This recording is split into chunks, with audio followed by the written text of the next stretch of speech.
First topic. And I assume that you're recording this, SK? Yep. We are good. We're green. Wait, better not get any lecture chat.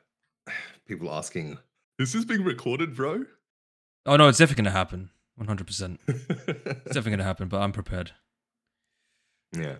All right. I'm thinking of kicking off our discussion with Uh-huh. what we were talking about the other day about Yeah. why people think why people, in the back of their heads logically know that, looks don't matter, and yet they can't shake off the idea that actually looks do matter. And they keep worrying about their looks, even though left, right, center, you always get people telling them, "Oh, bro, looks don't matter. Just work on yourself, bro. Just focus on yourself, bro. It's just self improvement, bro. The chicks will come later, bro." That kind of Oh, messaging. that absolute fucking mindfuck. Yeah, of course. Mm. What do you reckon? My personal belief and thoughts on that are it's all subjective. And I mean, on the surface, yes, looks matter to a point. But it's not in the way that most people like to believe looks matter. Okay? It's society has taken this very black pill approach to the way that people interact, and they think that your looks are the qualifying factor that basically gets you everywhere in life. In some cases, it's more heavily focused on, but my personal belief system and from my own experience, looks only gets your foot in the door, right? But after that, it's a completely different game. It's a completely different sort of network of traits and abilities that qualify you as the individual when it comes to attraction. That's right. I agree. I like to see it as like a job interview, right? When you're applying for a job, like a big boy job with your big boy pants and your big boy shirt and your big boy suit, when you're applying for those jobs, what do? You send off your resume, you fill out the form. And of course, the people who are looking to hire someone, they know absolutely nothing about you besides the resume that you've submitted. So, of course, you're going to put your best foot forward.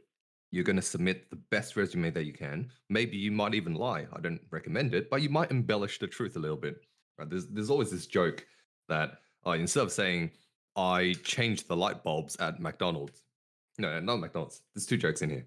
I messed it up already. And saying, I changed the light bulb by myself. You could say, I single handedly upgraded the lighting system of our firm. Bro, you just changed a light bulb. But when you phrase it a different way, it's like, oh, this guy's cool. Instead of saying, I'm a cashier at McDonald's, you could say, I facilitated financial transactions for a global conglomerate or something crazy like that. Like, bro, you're a cashier. Don't fool yourself. But Yeah. when you phrase it that way, other people can get fooled. In the same way, I think looks, when it comes to dating at least, looks get your foot into the door, just like how your resume, an impressive resume, gets your foot in the door. But afterwards, what comes after the resume submission? You get an interview. You actually sit in front of the person hiring you or potentially hiring you, and they get to know you better as a person. Because at that point, it's less about what's on your resume and it's more about, do I like this person? Because if I hire this person, I'm going to be sitting next to them, pre COVID at least, so I'm going to be sitting next to them 5 days a week, 8 hours a day. If I can't tolerate their bullshit, I don't want to hire them. At that point, your resume matters a lot less. Oh In the yeah. same way, looks, right? In the same way, when it comes to looks, especially for guys, I reckon, guys, if you imagine a Instagram model, ripped, six pack abs, chiseled jawline, and all that stuff, what would girls think? At first glance, if they know absolutely nothing about you, they'll be like, oh my God, that guy looks so hot. I want a piece of that cake. But if it turns out that that guy is, the stereotypical Jeffrey, ends up being very not self-confident, very unsure of himself, defers everything, does not take charge, is not a leader. He's just overall, it's a bit cringe to use the term, but it's overall beta. Oh yeah. then yeah, the girl will be like, oh yeah, he's hot, but I don't like the rest of him. So in the same way, the looks get you through the door. But then the interview, when they actually get to know you, they find that, oh, this person's not that great. He's just great to look at. It's a piece of eye candy, and that's it. Same way for women. Guys are very, very visual. We look at girls and they go, oh, yeah, she's got nice tits. She's got a nice ass. She's got a nice waist. Nice appearance. Right? We focus on that a lot. Hmm. And people would say, oh, that's very objectifying. That's, yeah, yeah, whatever. Right? When they say, oh, it's objectifying and all that, eh, maybe it is, maybe it isn't. But that's how, broadly speaking, right? Everything I say is broadly. Broadly speaking, that's how men operate. Men are a lot more visual than women. But even so, even a chick with the best tits, the best ass, the best whatever, some guy's sick of her. So if she has a very boring and very vapid, very self-centered, very narcissistic, very whatever words you want to use, that personality is also not attractive. The guy might be like, oh yeah, I'll put up with her for a bit, but after a while, yeah, it gets boring. So a lot of people end up saying, or at the start, a lot of people end up thinking, oh, I'm brown, or I'm Asian, or I'm short, or I'm this, or I'm that. That stuff is outside your control. And yes, maybe for one particular person, or one particular cohort, or one particular group, yeah, maybe they do like tall people more than short people. It could be the opposite. Maybe they like brown people more than Chinese people. Or it could be the opposite. Maybe they like white people more than black people. Or it could be the opposite. That stuff is all outside of your control. Why bother dwelling on it?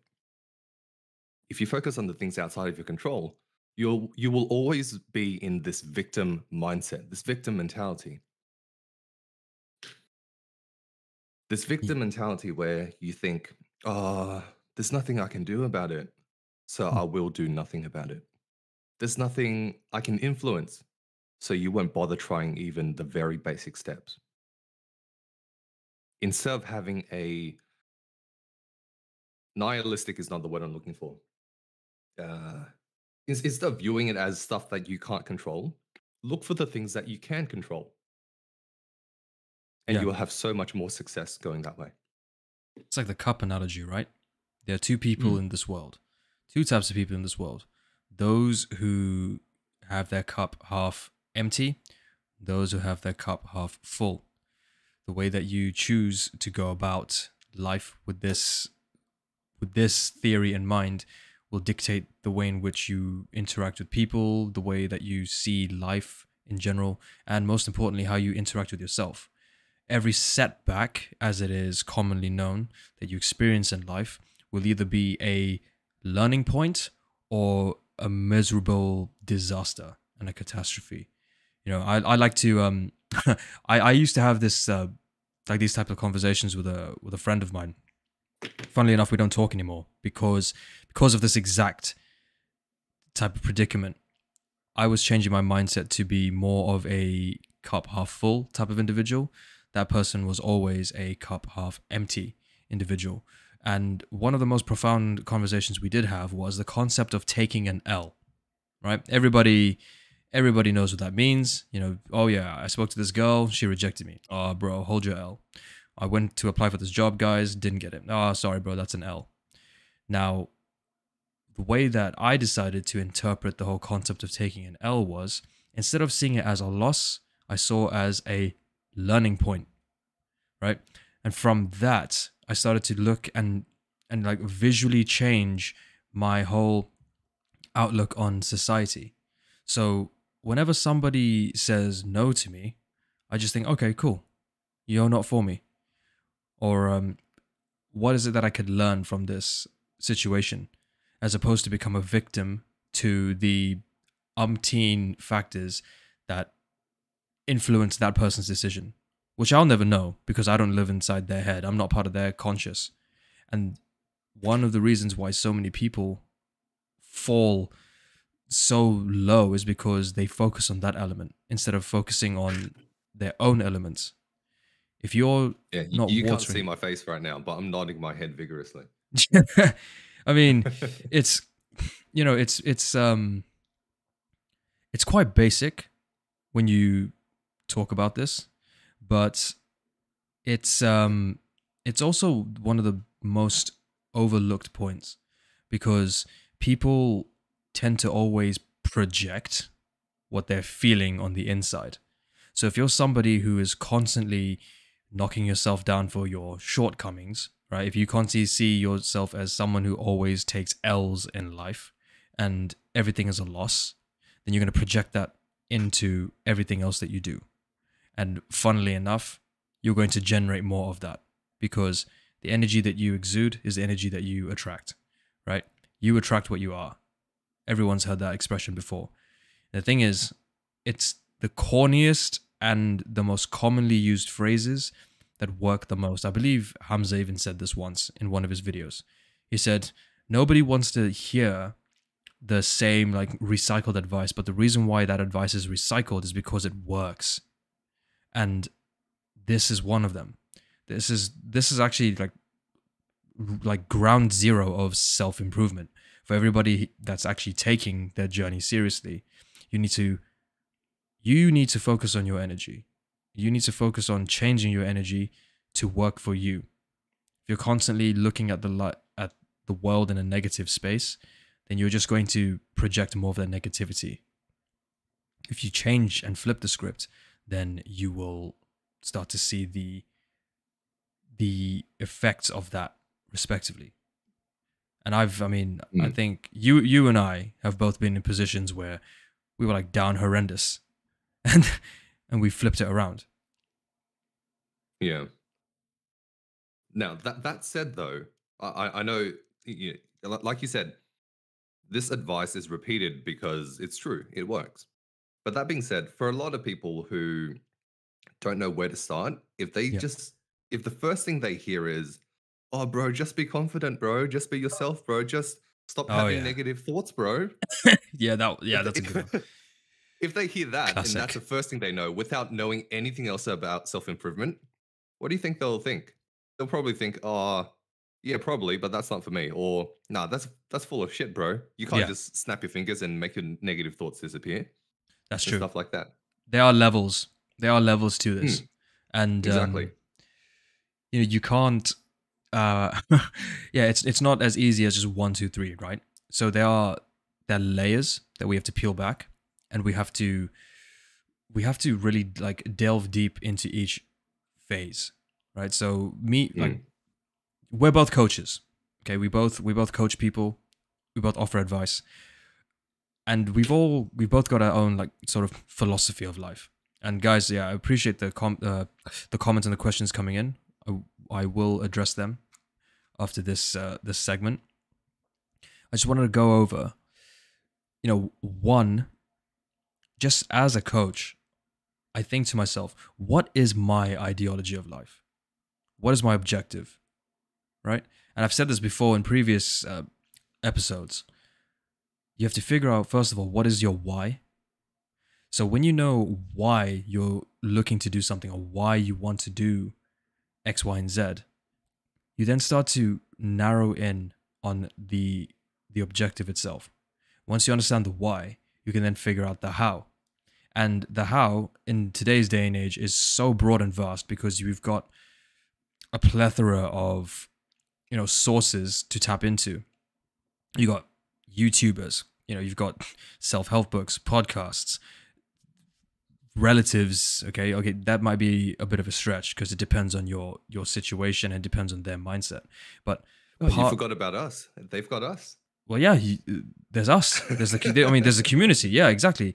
This in essence is like a podcast, right? So this is like falls into that domain. But you've got friends who are also on the path, and that's what we're doing right now. So there are so many different roads and avenues that you can go down, and you can tap into that to figure out the how. But first, you need to understand your why. Why is it that you want to improve yourself? What is it that you feel is lacking? And once you figure that out, you then move on to the how. So when you go back to um, the whole statement of, oh, it's easy, bro, just don't think negative thoughts, or like, oh, it's easy, just be confident.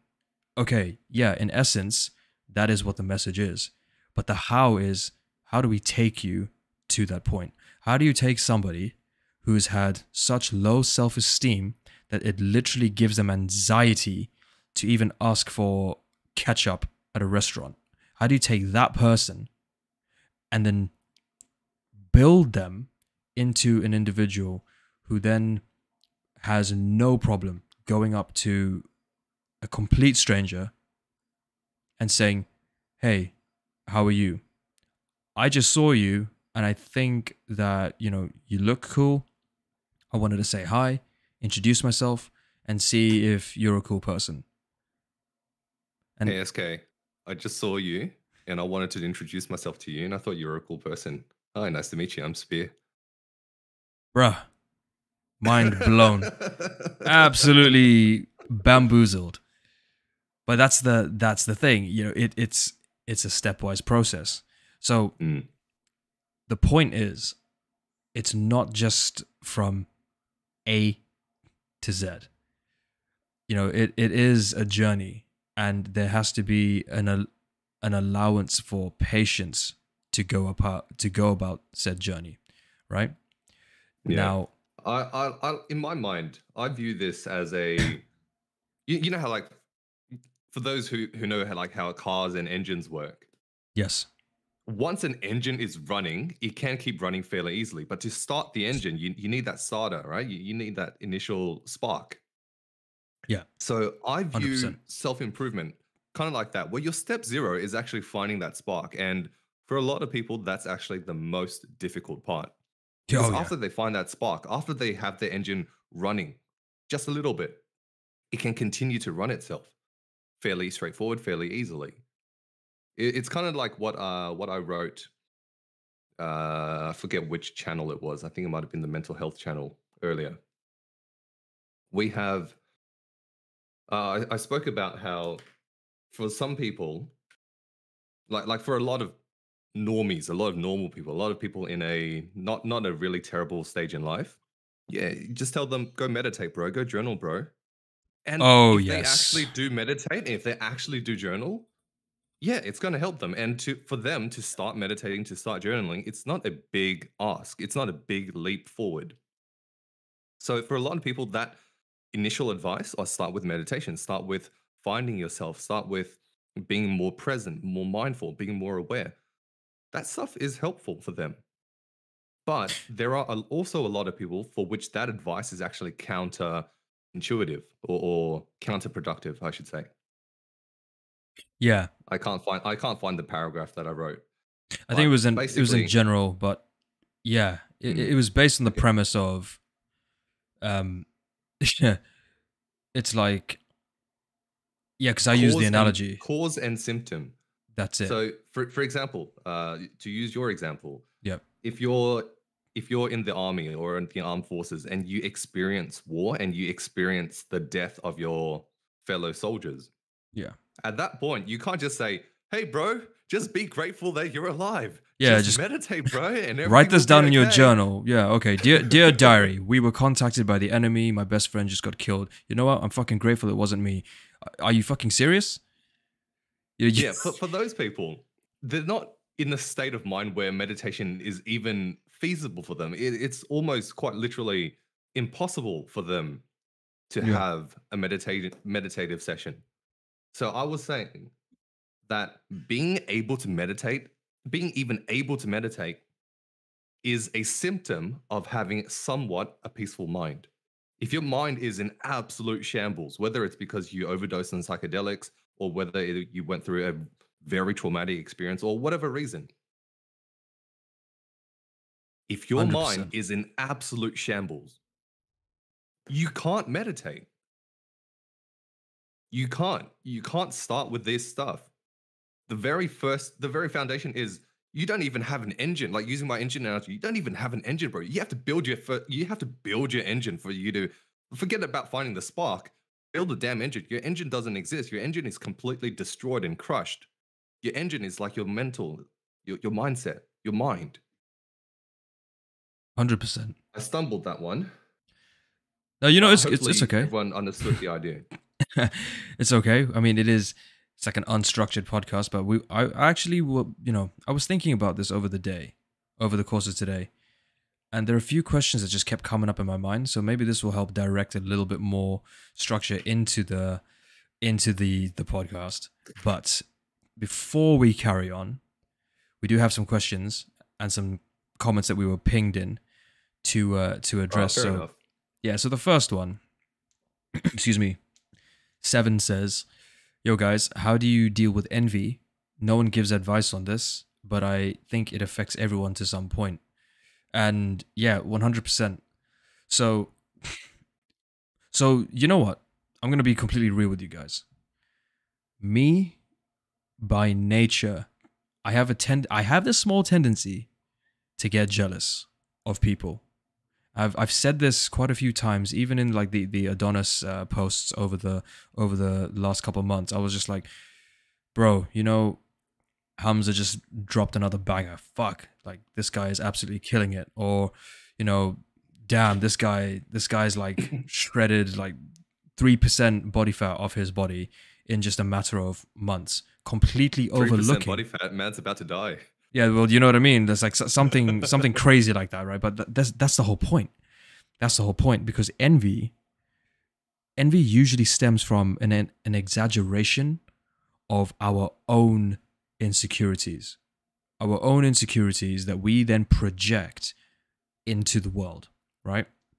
And this is where envy starts to really rear its ugly head, because that then starts to, if not checked correctly, have a knock-on effect on your entire view of the world. So it's like, I remember back in my down bad days, I would see couples together and I'd be like, oh, fuck these guys, man. Like, how did he even get her? Like, I'm more attractive than him. Like, what the fuck? Maybe she just doesn't like brown guys, or is it because like, you know, my hair's like not in a certain way, or, you know, maybe this guy's just got money and X, Y, and Z, and I just be like essentially like a total Jeffrey, right? Because envy Too, bro. Me too. Bro, envy is the cornerstone of every Jeffrey, like straight up. But how do I deal with envy? Okay, so I've got to the point now where, you know, I started to actually focus less on other people and focus more on myself. And I know that immediately someone's going to be like, this is literally what Spear and SK were talking about it's easy, bro, just don't be envious. But let me break it down.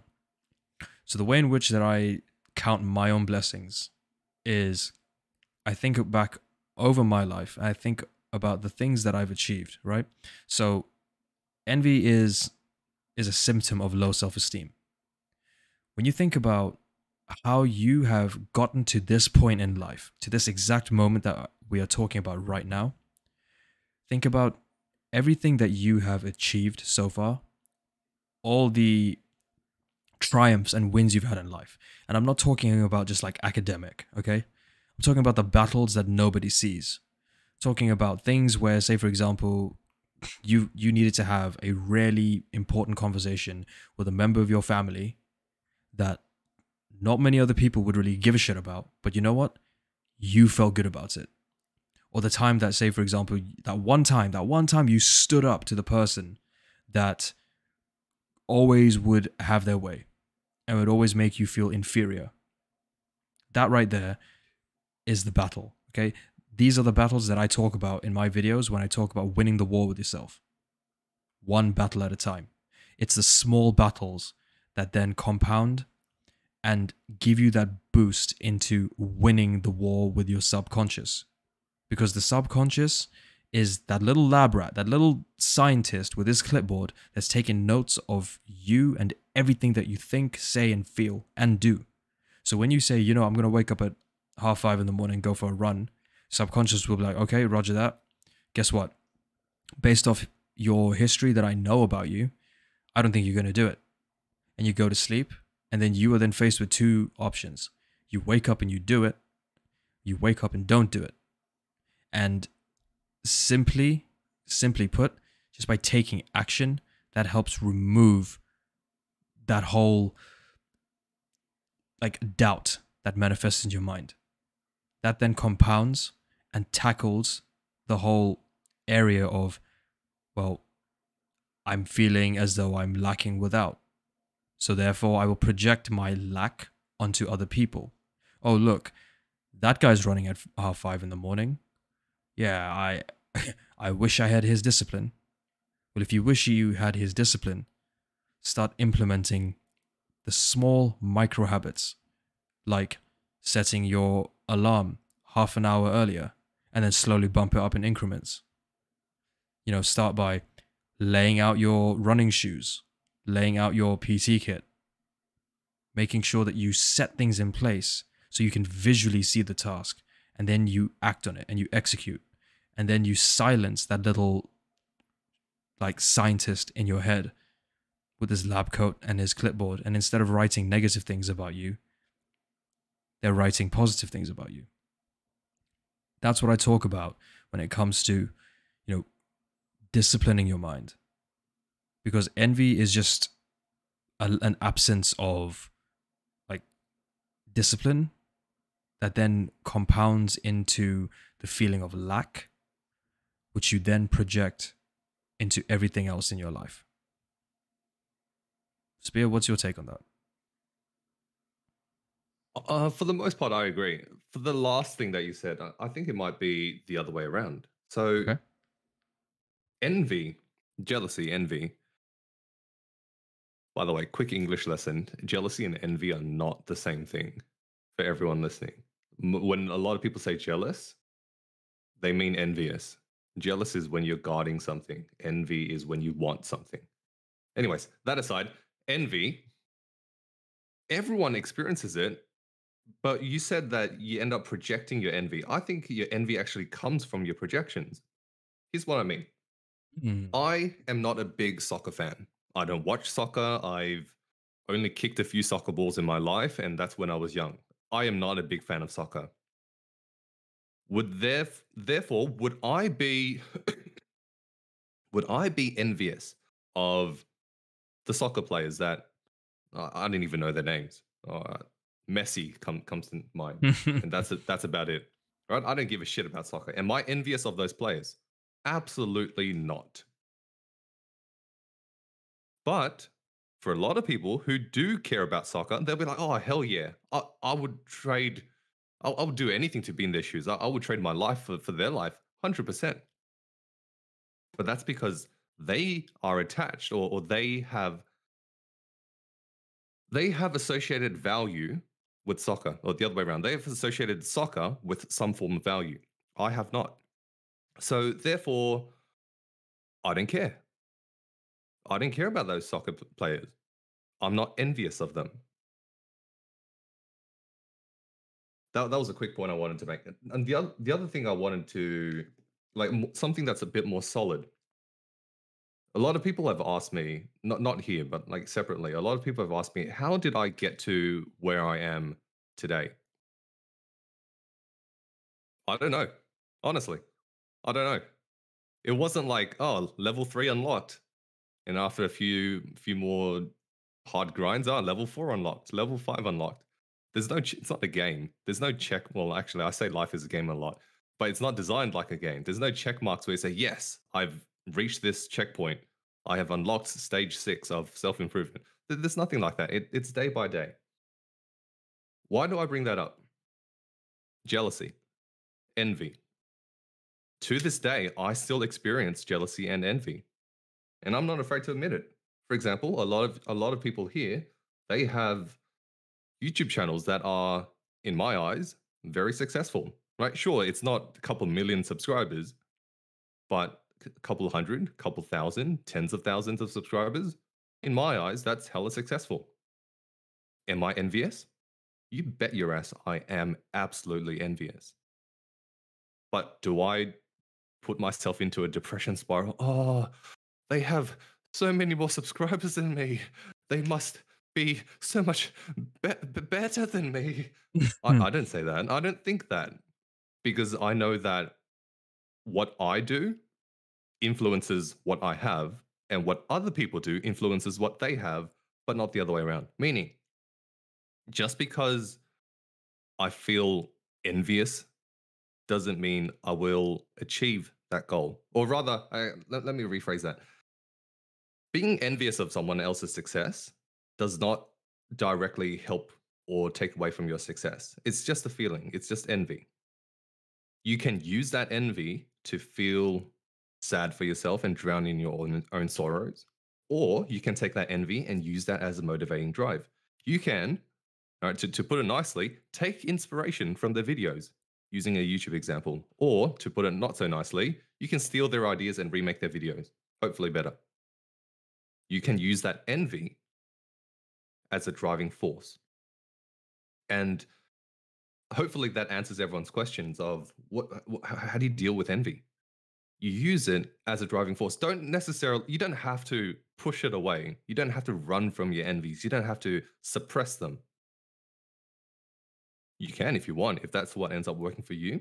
Yeah, sure. Go ahead, suppress your envy. For me, I just realized that envy is natural. We want the things that we put value on. Like I said earlier, I don't care about soccer.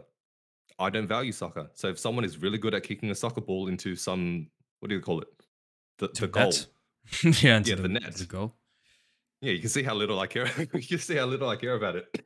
If they're good at kicking a ball a certain way, if they can, oh, Beckham, oh, there we go, bend it like Beckham. How could I Yeah. forget?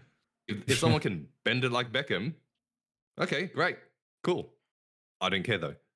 I am not envious of that skill because I don't put any value on that skill. And everyone Exactly. will come across that.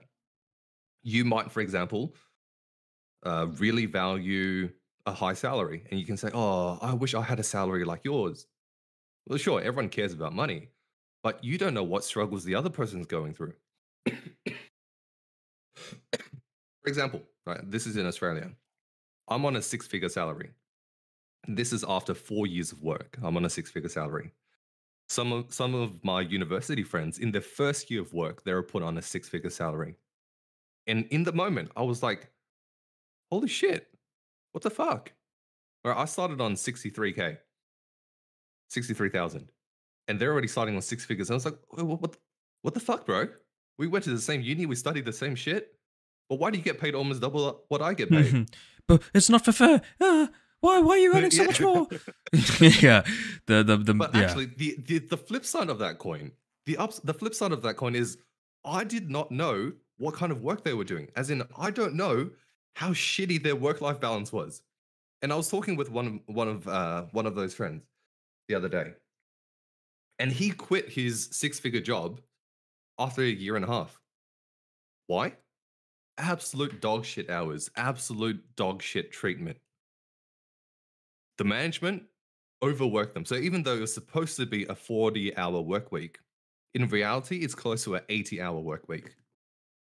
Imagine that, working 80 hours a day. How cooked is that? Yeah, it's pretty Yeah, fucked. sure, you get twice as much money, but you're sacrificing the rest of your life, right? At the start, I didn't know that. At the start, I didn't know that. All I was fixated on was, oh, six-figure salary. I want that. But what I wanted was the salary. I didn't want the job. I didn't want the responsibilities. I didn't want the crazy work that came with it. I just wanted that salary. Yep. This is the common. So yeah, and that's the thing. We're all envious of things, We but don't even a lot of know. times we don't end up seeing the big picture. We just like to imagine, oh, it'd be nice if I had a six-figure salary. Oh, it'd be nice if I had this thing or if I had that thing. Oh yeah. But if you really saw the big picture, a lot of people will actually realize, actually, no, I don't want that. I don't want that six-figure salary. I like having spare time after work to do the things that I want. I like having time to go play basketball, to go to the gym, to just walk around without a care. I like that. And I'm willing to take a lower salary. Obviously, I say that with reflection, with the benefit of hindsight. Seven says, wouldn't using that as motivation eventually burn you out? Yes, if you let it. If you let it burn you out, you will burn out. What do I mean by that? Oh yeah. Like I said, you can choose, well, choose as in realize it firstly in your mind, that Mhm. this envy is natural. And so what you do with it is really up to you. I can, like, for example, right? Seven, you've got a YouTube channel that has a lot of subscribers. I am envious of that. What can I do about it? I can use that as a motivational force to say, oh, if he can do it, so can I. Yeah. But let's say, like going back to my friend's example with having the six-figure salary at the start, now that I know what hell he went through, I could say, yeah, I'm envious of that salary, but nah, I'm not going to do anything about it because it's not worth it. It's not worth the trade off. You choose your battles, you choose what you want to pursue. You don't have to pursue everything just because some emotion called envy tells you that you should get it. Yeah. And a lot of that is weaponized by social media. If you guys just look at Oh, yeah, Instagram, for example, absolutely. I mean, that is, oh my God. Like I'm on Instagram because like I myself personally am going down the pathway of doing coaching, influencing in that sense, right? But I see so many people who like I even find myself almost falling into this trap where it's like that number of followers almost becomes like an obsession. And when you're not like hitting the targets that you want to, or if you're not reaching that, it becomes like soul destroying. The amount of times that I've actually burnt out from producing content, even with my YouTube channel, and I'm in the startup phases comparatively. I was speaking to Hamza yesterday, and he said that it all takes time, and it's like I know that. And this is the thing, guys. We know half the stuff. You actually know it, but because of the amount of subliminal just messages that are just being fired at you at 1,000 miles an hour, we are led to believe that if you don't live this IG quality life, like yeah, if you're not like earning six figures, if you don't drive the newest convertible, if your girlfriend isn't like some smoking hot like Russian like catwalk model, and if you're not taking 6 holidays a year, right, and living the bougiest of bougie lifestyles, then you are a failure and a waste of space and a pathetic human being. When in reality, those people who are experiencing those moments, guess what? That is a snippet of their lifestyle. That is a tiny little sliver of their whole life's experience, which they capture through a lens on a camera and upload to this virtual reality, right? Mm, What we mm. don't see is that in order for this one guy, I was actually speaking to one guy who's a self-made seven-figure fitness fitness entrepreneur, and he told me that before for a whole year he grinded like over 100 hours a week. Maybe that's a slight exaggeration on his part, but you know what? I don't think it is. 100 hours a week. Do you know how much money he made in 2 years? $2,000 US. $2,000. Because he put all this effort in creating all this value, but because he was a nobody, nobody wanted to know. He then made one client, and that client was with him for a little while, and then they fell off because they had some health issues. So then he went back to square zero. He was at the point of basically folding and collapsing the business when he met the one connection that changed his life forever. There's an expression that says you are one conversation away from changing your life completely, and envy holds you back from that. Because when you go into any situation with an envious mind, you are immediately acting from a position of lack. Therefore, when you are engaging in those conversations, the energy that you're going to be giving off is, I need to take what I can because I feel like I don't have, right? And yeah, Mm. like you pointed out earlier, Spear, it's yeah, jealousy. The jealousy then breeds that envy, right? And you start to feel like everything is just pointless, because sure, you'd love to have what they have, but because you don't have it, or because you lack the quote unquote ability to have that, then you're going to just feel horrible about yourself. I'll go back to the cup analogy. You know, you decide. Everybody here has the choice. You decide whether your cup is half full or half empty. And make of that what you will. Let that steer you down the path that you want to live. I know which pathway I want to go down. And every time I feel that little voice like rearing it's like every time I hear that voice trying to sound off in my head, I tell that bitch to just shut the fuck up, because I know for a fact I haven't put in enough time that, say, for example, Hamza or any of my other friends who've made it on YouTube platforms have done. I'm still figuring my way out. I'm still figuring myself out. And from that, I use that as motivation to then push to the next level. But again, like Seven said, won't that like incessant motivation, which then becomes obsession, lead to burnout? Yes, it will. So this leads into another point I want to talk about. Taking breaks from self-improvement is essential to self-improvement. Just think about that, guys. Taking breaks from the grind of self-improvement to constantly better yourself and break through ceilings is essential to actually improving yourself. Now, I'll use this type of analogy, okay?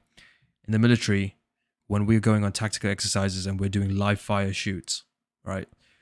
It's not like in the movies. We have to pause to take breaks. We have to pause to reload, resupply, regather logistics, stock up on rations, replenish our water supplies, refuel our vehicles, and then we go back out. And even then, sometimes it's not even like full scale.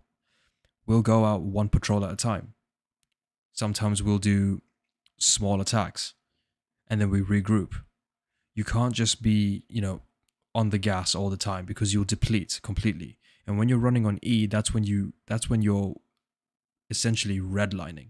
You then run the risk of just going completely dead. You're dead in the water. You lose all your momentum because you're so far down the path. You haven't actually managed to let your former self catch up with you. Okay? The way that I look at self-improvement is, it's almost like, you're familiar with Forza? Forza, is that the driving thing? Yeah, the driving game. Yeah. So the way I look at this is, like, when you're doing like the time trials, right? You have like the milestone, like the person who's the ghost car, the person who basically ran the lap in the quickest time. And then you are trying to basically beat that lap or get a time that's on par with it. The way that I look at it is, with self-improvement, it's like, imagine like a mimic of yourself, or like a spiritual version of yourself, like your higher self is bounding forward, right? Bounding forward on this field. And then you have your current self trying to catch up. If you go so hard on the pillars of self-improvement to the point where you are basically running on reserves, you are mentally fatigued, you are physically fatigued, you are just constantly pushing and pushing, that ghost version of you is going to be so far down the line, your body's not actually going to be able to match it in time, and you're going to crash. And then you need to start from the point where you've like physically stopped on, if that makes sense. So for everyone here that's on their journey, remember, it's okay to take breaks. And I'm going to talk about this, okay? Because this is something that got brought up. Spade doesn't understand the point. Okay, yeah, maybe that was a little convoluted. So basically what I'm trying to say is, you're trying to improve yourself, right? You're constantly making movements to become better. Now, if you are pushing yourself to the point where you're starting to feel burnout, all that progress you made essentially goes dead because you don't actually like possess the means to assimilate it. Because what you've essentially done is you've pushed the point where it's like, okay, I need to journal, I need to meditate.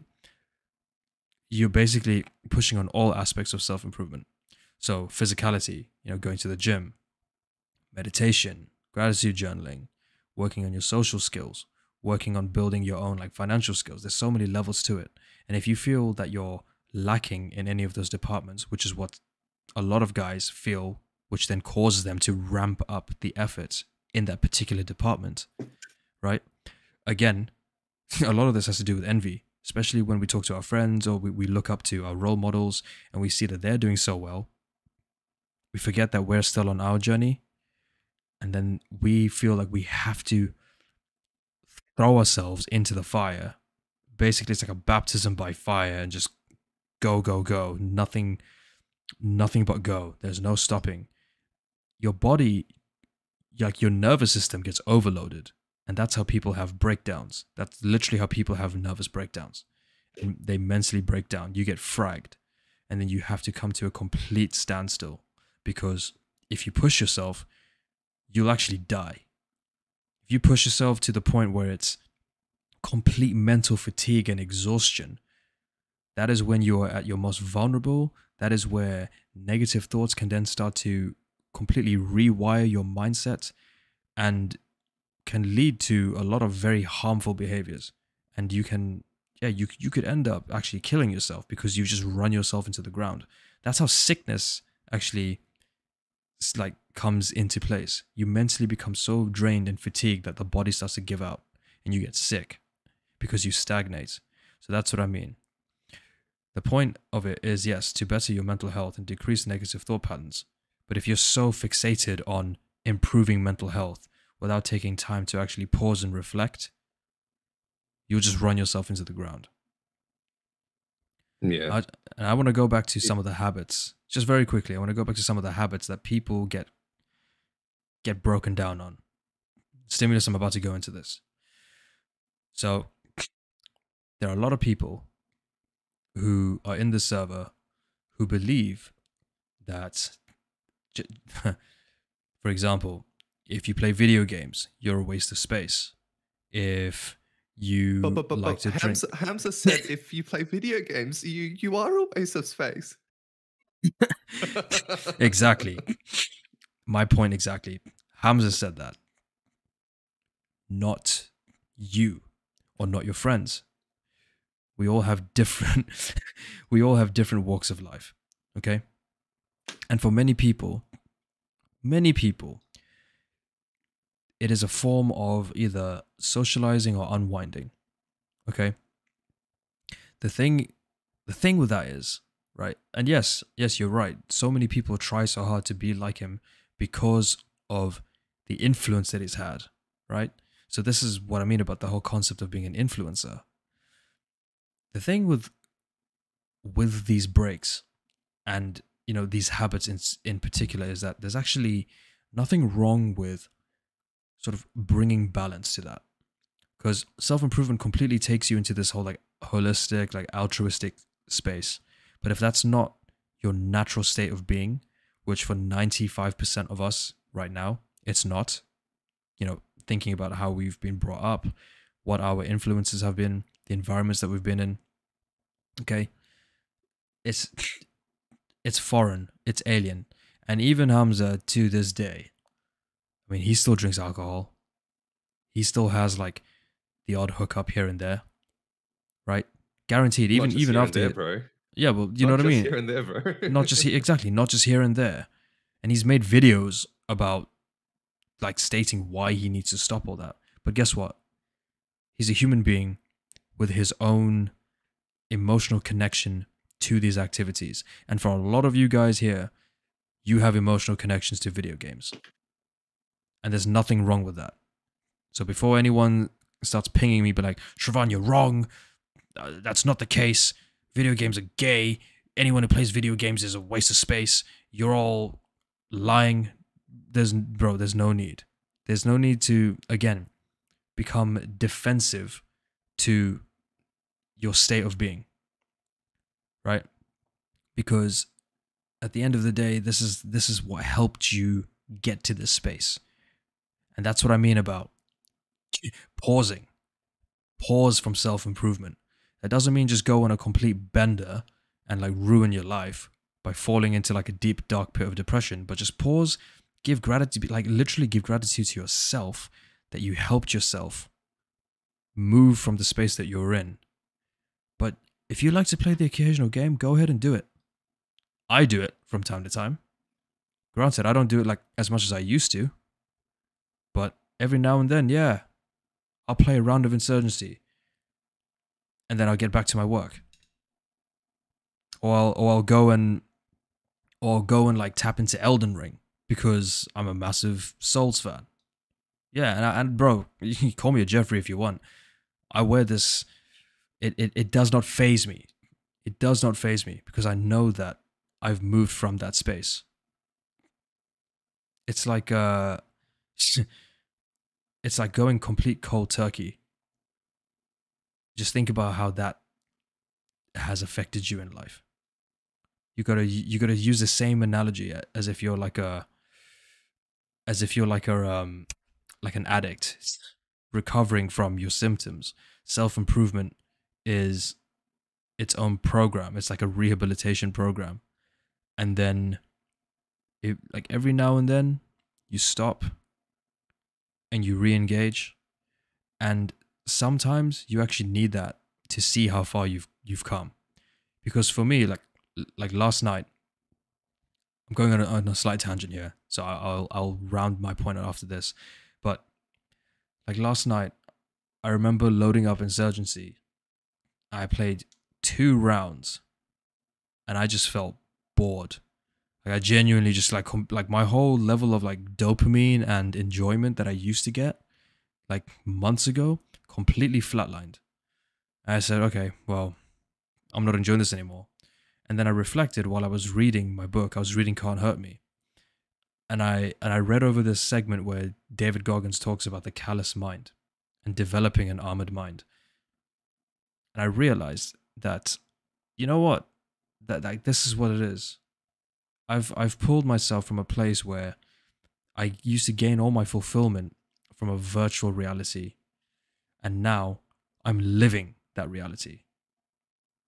So that's just my little spiel rant input on how you take a break from self-improvement by indulging in some of the things that got you into self-improvement in the first place. And there's nothing wrong with that.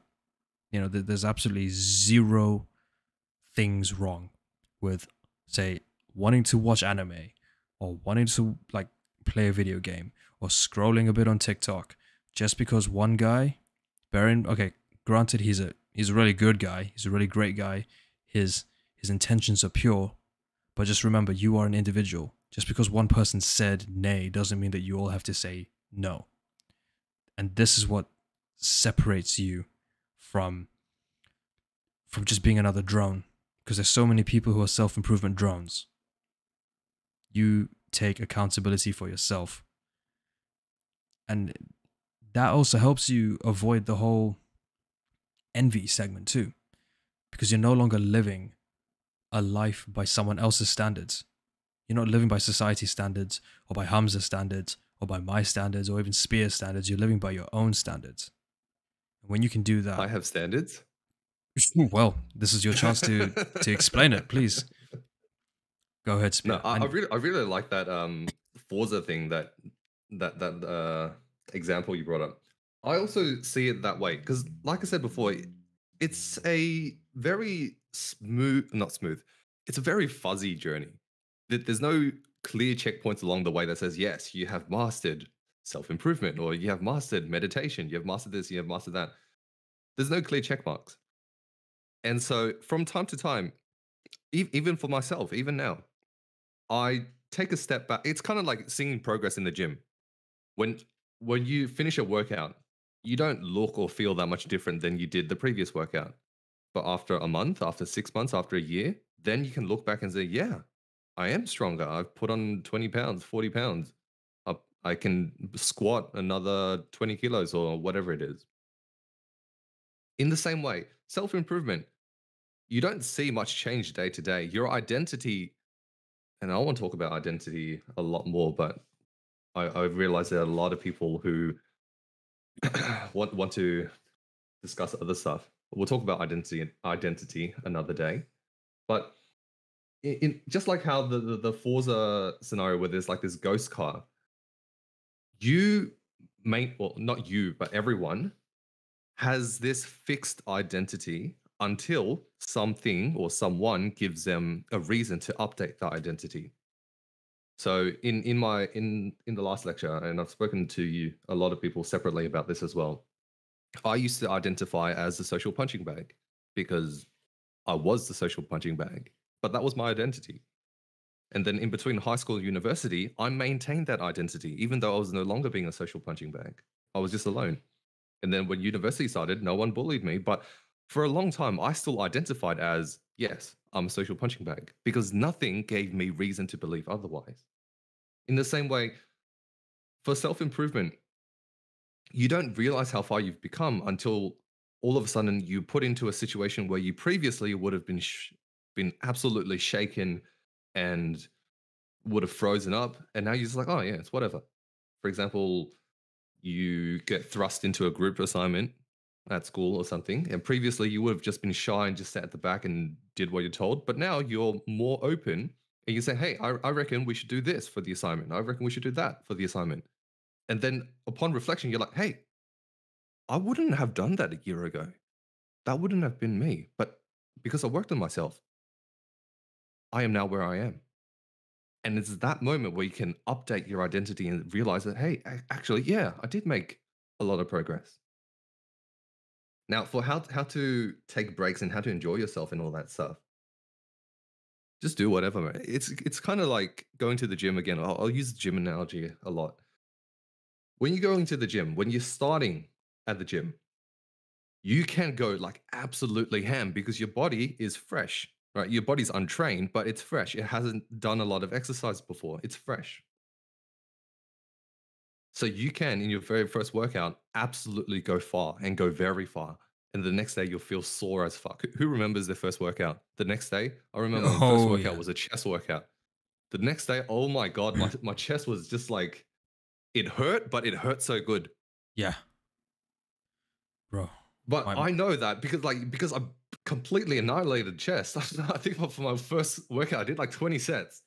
Because we're all high school dumbasses who didn't know better. But I know that I can't do that workout every single day. I won't be able to recover from that. So at the start, yeah, you can go more than your maximum recoverable volume, if you guys are familiar with that term. You can do more than that, but you can't maintain doing more than that for an extended period of time. You will have to take a break. You will have to have rest days. You will need to have a deload week. Eventually, it's the same idea. With self-improvement, if you're constantly focused, it's like Hamza's videos, at least the more recent ones, they're exaggerated, right? They're quite exaggerated. They're exaggerated to make a point, right? But they are a bit exaggerated. And so when he says do the hard work, especially when you don't feel like it, yeah, go, do the hard work, especially when you don't feel like it. Don't be a pussy, do the hard work. But that does not mean, oh, bro, I only have 24 hours in a day. I need to fit in half an hour of journaling, 1 hour of meditation, 2 hours in the gym. I need to approach 20 people. I need to cook my proteins. I need to this, that. You only have 24 hours in a day. You can't do all of that every single day. Oh, bro, sleep is for the weak. I'm not gonna sleep. I'm gonna drink lots of coffee. I'm gonna drink even more coffee the next day. Yeah, you can do that maybe for a day, for a week, maybe for a month. But at the end of it, you're going to feel like complete shit. You're going to feel like complete garbage. sleep is actually You're not what going to have. everybody needs. Sleep Yeah, is what you need exactly, the right? most in your day. A lot of like hustle and grinders are like, oh, bro, sleep is for the weak. I sleep when I'm dead. Actually, yeah, you're right. Sleep is really, really, really, really important. But that's the thing. You know how hard you're going. You know if you just like, for example, if I go into the gym and I just bench the bar for 20 cents, I can say, yeah, I did 20 cents of bench. But I know that I'm just lying to myself because it's just the bar. It's lightweight. It's literally lightweight. It's just the bar. But I did 20 sets. But no, you're just lying to yourself. You did not really, really, really go hard that day. Same thing with self-improvement. You know that, oh, if I just sat there and closed my eyes and fall asleep, oh, bro, I wasn't napping. I was meditating, bro. I wasn't napping, I promise. But you know you were napping. You know you weren't meditating. You know you weren't being mindful. If you're journaling and just doodling on your page and writing whatever flow, okay, that is kind of journaling. If you Yeah, I can't think of a good example, but basically, you know when you're lying to yourself. You know when you're going hard. You know when you've deserved something. You know when you deserve a break. Use auto regulation. That means check in with yourself from time to time. Be honest with yourself. Have you worked hard? Have you fulfilled your responsibilities and the duties for that day? If you have, go ahead, take 30 minutes, watch an episode of whatever you like, play a game of whatever you like. But don't do that every day, day in, day out. It's like, oh, bro, I worked hard. So I'm going to just sit on my ass today and just play games the whole day. And I'm going to do that for the next week because I worked hard, bro. Then that's not really, you know, you're lying to yourself. You know, you don't deserve it. Even though you say, oh, but I worked hard. That auto regulation, right? I can't tell you, oh, on the 21st day of each month, make sure you do this to take a break. No, you do whatever you want. There was also another point I wanted to talk about now, but I forgot what it was. I'm going to quickly scroll through the chat and see if I find where it is. Sure. In the meantime, while you're thinking about that, I've got some more questions that are rolling in. I think quite a few got sent through while we were talking. I do apologize while for we're having a little spiel. yeah, while I was kind of briefing the troops for a massive invasion. But this just if came you don't through. mind, Go for do you want to quickly grab this guy called Napoleon? He said he had something he wanted to discuss. Quickly grab him up for a couple of minutes. Yeah. I mean, guys, bear in mind this whole like episode is very unstructured, so we're just kind of absolutely rolling the Napoleon, dice with each thing. Are you still here? Excuse me, but we will address as much as we can. He just posted, I think. He just said patience. Yeah, there Napoleon, we go. if you want to come up. Is he still in the? Is he in the lecture stage though? I don't see his name because he's should be. Maybe he's in the chat without listening. I'll give him another 30 seconds to respond. Interesting. Okay. But we do have 2 questions coming through here. Okay, 7. Yeah, take it easy, man. We're glad that, you found some value with it. And yeah, 100%. For anyone that is wondering where this episode's going to be after we're done, it will go up on my channel, Spear. If you want, I'll also send you the link. You can put this up on your channel too, so you guys can watch it there. It's all good, bro. Alrighty. Keep it on yours. I don't want to steal your spotlight. No, bro. This is technically your. I mean, you organize this whole thing, but okay. It is what it is. For all of you lads who are here, who are still here, look at the name of this event. All right, look at the actual event itself. I feel like this joke went over so many people's heads. Yes, it did. Yes, it did. My lecture announcement.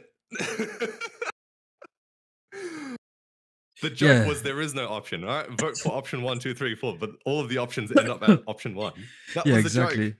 That was the joke, bro. Because I remember, like, when you posted it, people were like, "Bruh, Spears, like ping in lecture." All right, guys. It was a little bit of a dry humor, so I do apologize. Spear is not you, bro. I don't apologize for anything whatsoever.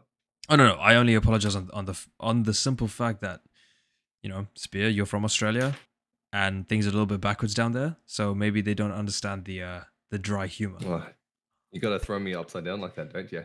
Yeah. All right. Would we have it any other way? Up. Let's get it. Yeah, let's get Napoleon up. Okay, so there we go. All right, the man's on. Make sure you're mute. Okay, Yeah. can we hear you? I'm No gonna problem. make It's good.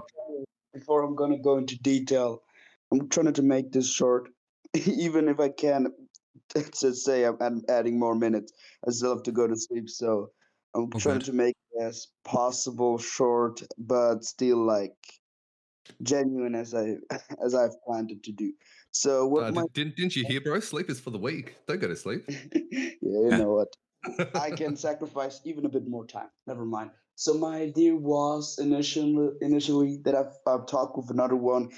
I wanted to get into detail and talk about a specific issue because I've seen and observed so far there's a lot of improvement going on, and I appreciate that.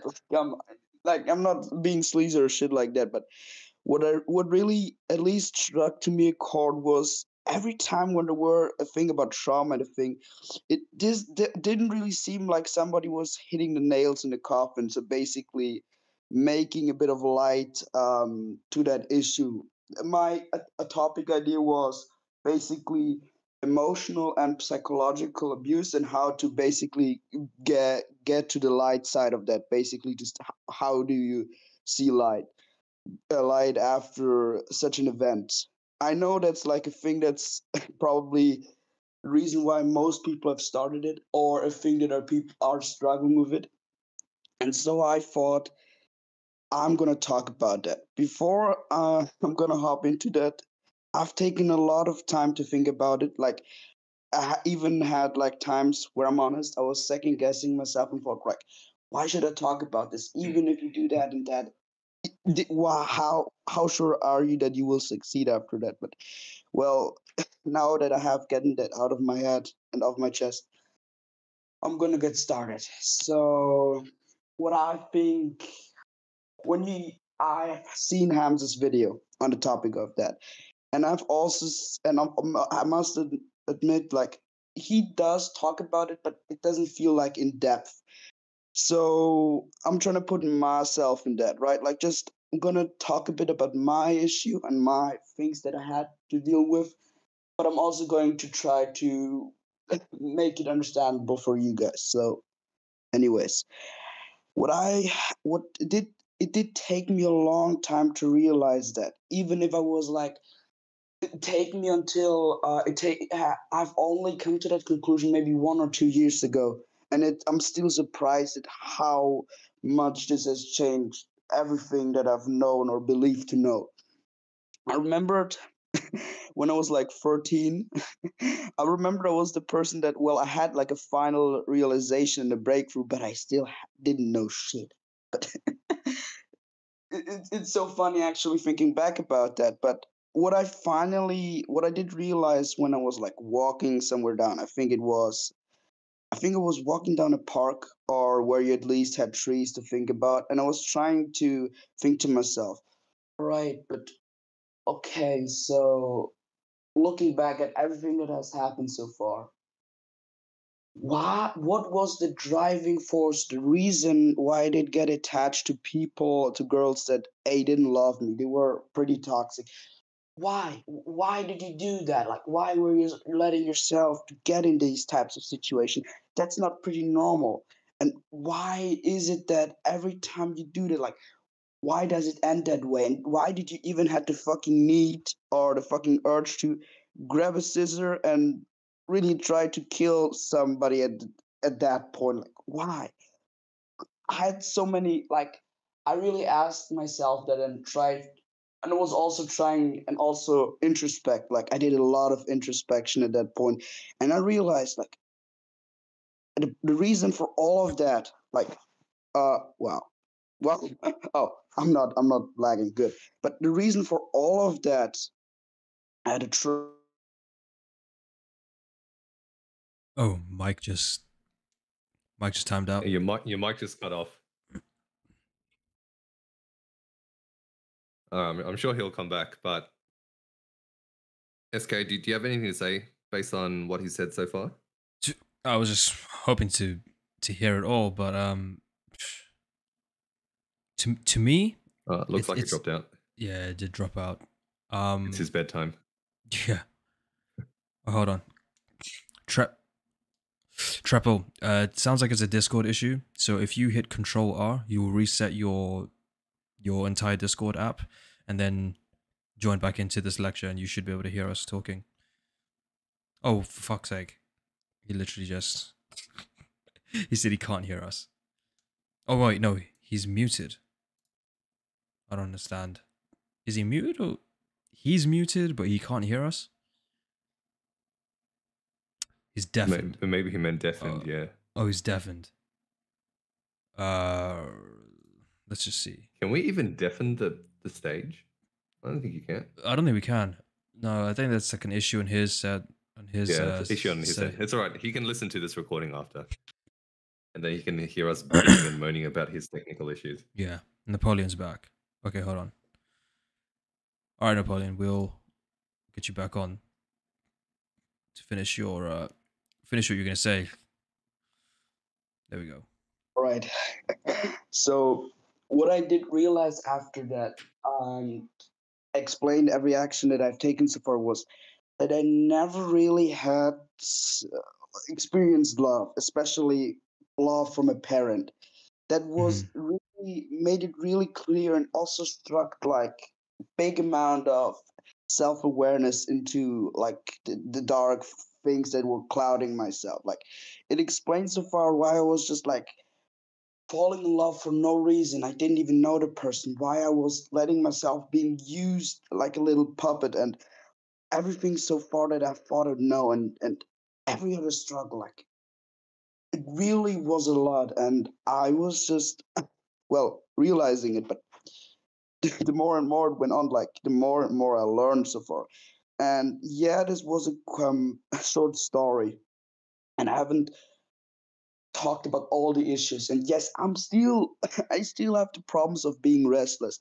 It's part of me not being loved, and it's also part of the way that I behave, the part of me that also wants more and more and more, and is overly strategic and shit like that. But the reason why I talked about this, and the reason why I brought this here to the topic, was that I've realized that when you finally manage to somehow when you manage to meditate, when you manage to improve, when you manage to work out, and all of the things that you can't possibly do, what I've realized and what I still feel today, and I think most of the people will still feel this, is you either have a little darkness inside of you that's sort of like a spirit that just waits for you to trip and fall, or you have a painful, you have a really like a amount of pain mixed in with desire. And even if it's that not the case, even if you're still at the beginning, and if you're still struggling, have the same issue as me, what I wanted to offer is I want to help you guys. Even all it all came so far because somebody pointed out, well, the way you talk, you could definitely do a lecture, and I felt like, well, I can't do a lecture, but why not talk about that issue, right? Like, if I manage to make people listen or want to listen to that shit. So, not my advice, but the way how I would try to solve that situation is I always say, like, make it your fuel, make it the things that help you. But this doesn't bring you to the light side. It just brings you to the side where you get into action and where you get another shift, right? So the things that I offer, and especially I know how hard it is when like you never get loved, or there was a lack of love, like especially in my case. But the thing that you could do is like really do, and I think it would help you, is to sort of bring you to light, is I want you that you go and do this like, I want with intention. Go to a river, go to, I don't know, a pond, whatever, like go to where there's water. And go also to somewhere where there are trees. It could also be in the bridge. You have a river and trees in the park and shit like that. I don't fucking care. But you go there, you turn on sad music, and what you also do at the same time, you're not singing with it, but you could. But let your mind, for the sake of it, for the sake of practice, let it wander.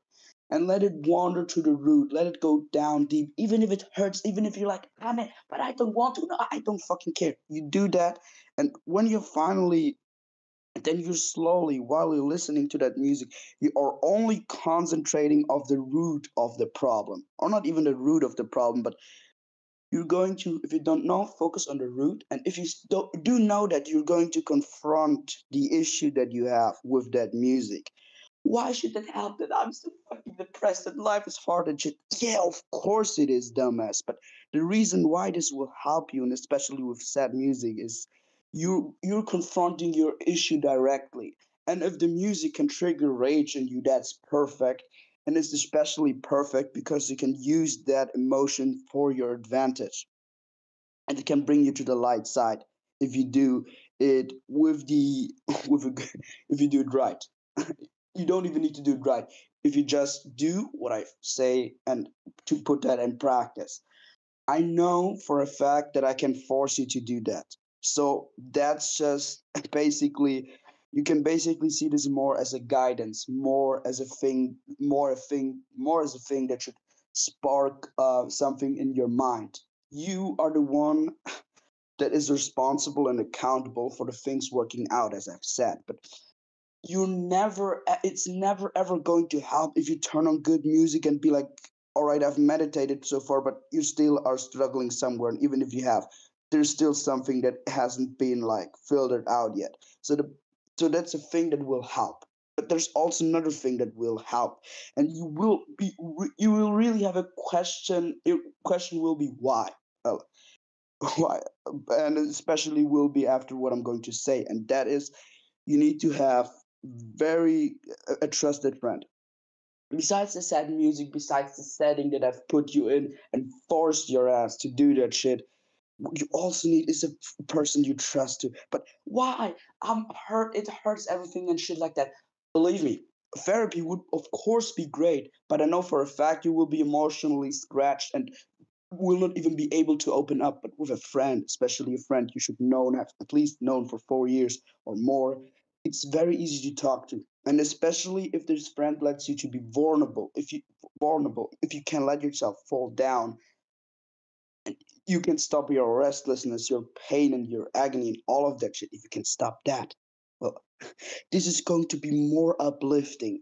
And especially if you do that and combine it with the things that I've told you, and also already have a desire to be like a father in that case, that's powerful. That's not even powerful. That's possibly the best state you could be in. Be right now. Why? Very easy. You're right now having pain and you're right now confronting that issue, but sits in the back of your mind is, all right, I struggle, I have pain, and I want to cry, and everything of that is great and fine. But in the end, I have a family that I also have to feed for. I have to provide. I have to help them. I want to see this little kid grow, and I want to give him all the love, affection, care, and everything else that I never had. So that's pretty a powerful combination. That's actually the best thing that I can tell you so far. I mean, I'm just 17, all right? Like, in all like humility that I have so far, I'm still struggling, as I've said. I'm saying this to be, I'm saying I'm honest at that point, right? Like, I really struggle. There are times where I do things that should, I just start small, and I am too self-critical and all of that. But it does help me when I do this, especially in my goal. My vision is, I want in the future to have a child, and I also want this child to not suffer in the same way, because I have seen at at a pure side, like what it is to not even have love, but also have no affection, no care, and stability, and everything else that a child might want from their parents. So a thing that I would not even allow myself to is to make that worse in any possible type of way. If I ever have a child and he asks me something, I will not lie and say, all right, child, me and your mom, we're having issues, but everything is fine. No, I will tell it like bluntly and harshly. I will say, right, we're having problems, but never forget that in any type of relationship, every healthy relationship starts with you having an issue, but after that, you still can talk to each other and you can look yourself in the eyes. Everything else that I've told you so far that I want you to do is because after all you do that, after all that pain, you still need to look yourself into the mirror and say, I'm not ashamed of that person. I'm not ashamed that he stole. I'm not ashamed he hit somebody. I'm not ashamed of that because I was guilty of such doings, but it helped me to get to the point where I am today. And that's exactly what I want you to achieve. That's Sounds exactly like the you've done a reason. lot of self-introspection. Yeah. Yeah. Yeah, Look, you've the thing is, looked deep into yourself a lot. And I commend that's you for that. And I commend true. That's anyone true. Yeah. And who's done that especially, to do so. yeah, that's true. And the other thing that I've also realized is the way people phrase it, and it's not reaching people because of one thing. Not that it's because it's too harsh. No, that's not because of sugarcoating or any shit of that. The reason why certain people don't listen to that is A, the person is older than them. So you basically feel like you are a puppet controlled by a puppeteer. Or B, and that's very easy. It's a delivery. It's a delivery kind of issue. It's not because it's too hard, as I've said before, it doesn't matter. But it's more of the way that you don't feel in a sense connected or intertwinkled to the person that's telling that. That's like the reason that I've noticed so far why. Like with every person that I've talked so far or seen, or every person that has pain, like it's sort of that. It's sort of like the person finally steps through the fog, but there's the land, there's the wide openness of everything and that, and you don't have like a fucking clue of it. That's the reason why. And to be fair, at all of the things, like I know from the get go, pretty much, and I know since we all struggle with it, I know that it's easier said than done. Like I'm gonna be honest here at that point, you will not want to get out of this comfort. It's kind of a paradox because it's a discomfort that you grow comfortable with. So it's paradoxical that to say that, but it's the case. It's the truth. And the way that you do that is especially that in a way that would seem like a paradox. But that's the way how it works.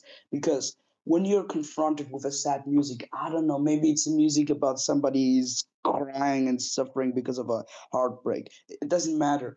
If there's music, or it could even be a piano, if you're listening to that and you focus on your pain, of course, at first sight you will be like, nah man, I don't want that because A, B, and C. But if you're getting past that point, and if your desire says, but yeah, but I really want to change that because I really want to improve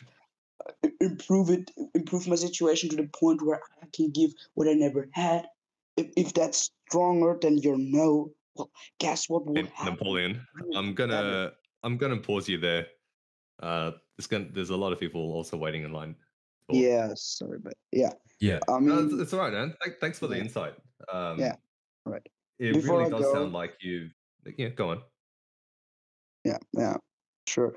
But before I go, especially what I want to say, like before I go, is like I would love to go into more detail, like in the next lecture, shit like that, because I was more at maybe it was shallow waters or a bit deeper Yeah, than like the surface. But we can tap Yeah, into that in a I different think lecture. where you lost a lot of people at the start was you didn't give the actual details of your own background.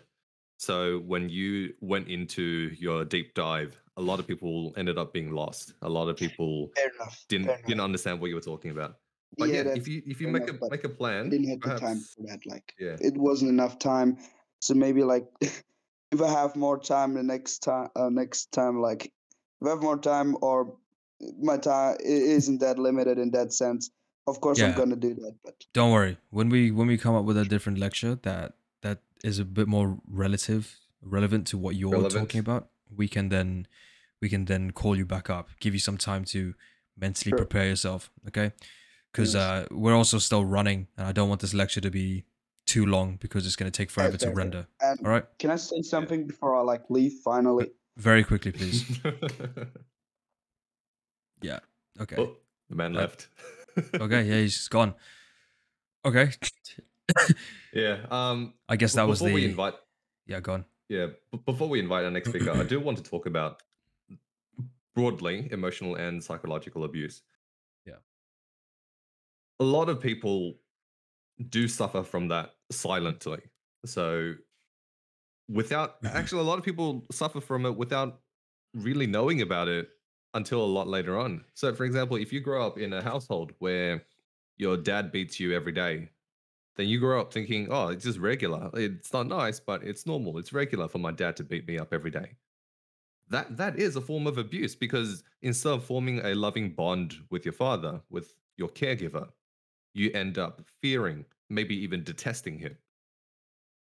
Uh, my man Napoleon did go on quite a spiel on how to go about that in your own way, in your own mind, listening to music and all that.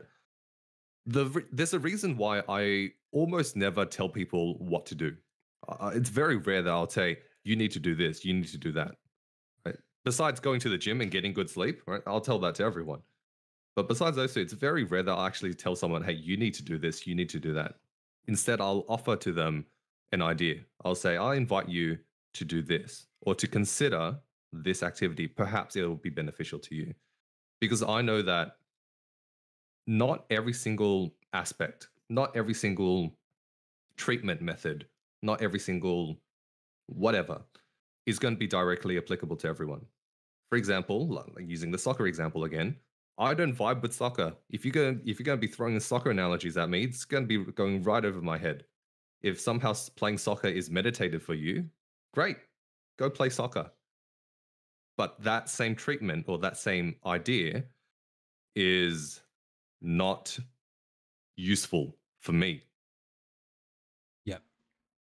Each Yeah, that's to all I his had to say own. on that. Yeah, no, that's brilliantly said. I mean, everybody has their own. Everybody has got their own way, guys. Right? You develop your own tools. It's part of your own identity.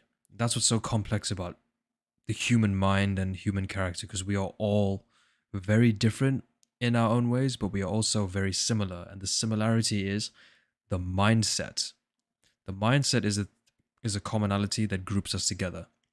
The the micro behaviors and the micro conditionings that then take place within that little area, that staging area of the mindset, is what forges our identity. This is what makes you stand out from the guy next to you.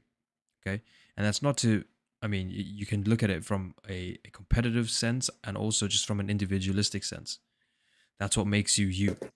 This is why Spear and I have gone over quite a few times over the course of this well, it is like a podcast. This podcast over the duration of it, saying make your own narrative on life. Just because one person says that video games are bad doesn't mean that they are. It's subjective, because that individual's experience with their life and how video games served as an instrument to affect their experience could be very different to yours.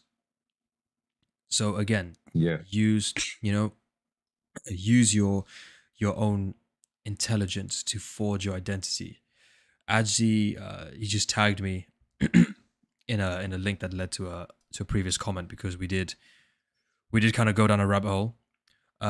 He said, so after all the talk about running yourself to the ground, do I still try to hit the ground running, or do I take a more controlled approach? Spear, what are your thoughts? Talk Why about not burnout. both? Yeah. Because it's like I said at the start, when you're perfectly rested, when you have a full tank of fuel, yeah, go a bit harder. Why not? But as you burn through that fuel, rein in your efforts a little bit. Make sure it's like going to the gym. Make sure you don't exceed your maximum recoverable volume. So, like using my example again, my very first gym workout at a gym, 20 sets of bench. 20 sets. That's a shit ton of volume. Yeah, Right? that's fucking Nowadays, ridiculous. nowadays I use like a mixed body. So what do you got? Full body workout. So on any given day, I'll use maybe maximum of 6 sets on bench. Sorry, maximum 6 sets of chest. Right? Usually it'll be 3 sets, sometimes 4. If I feel fancy, I might throw in a second exercise, and that's how I hit 6. But yeah, 20. I was able and I was capable of performing 20 sets on my first day because I was completely rested. I had zero gym experience. I was able to pump out 20 sets because I was fresh. But if you tell me to pump out 20 sets the next day, hell no. I won't be able to. My pecs would be sore as fuck. So the hit the ground running or take it slow at the start when you have a fresh tank of fuel, yeah, go ahead. Hit the ground running. Go hard. Go 110% if you want.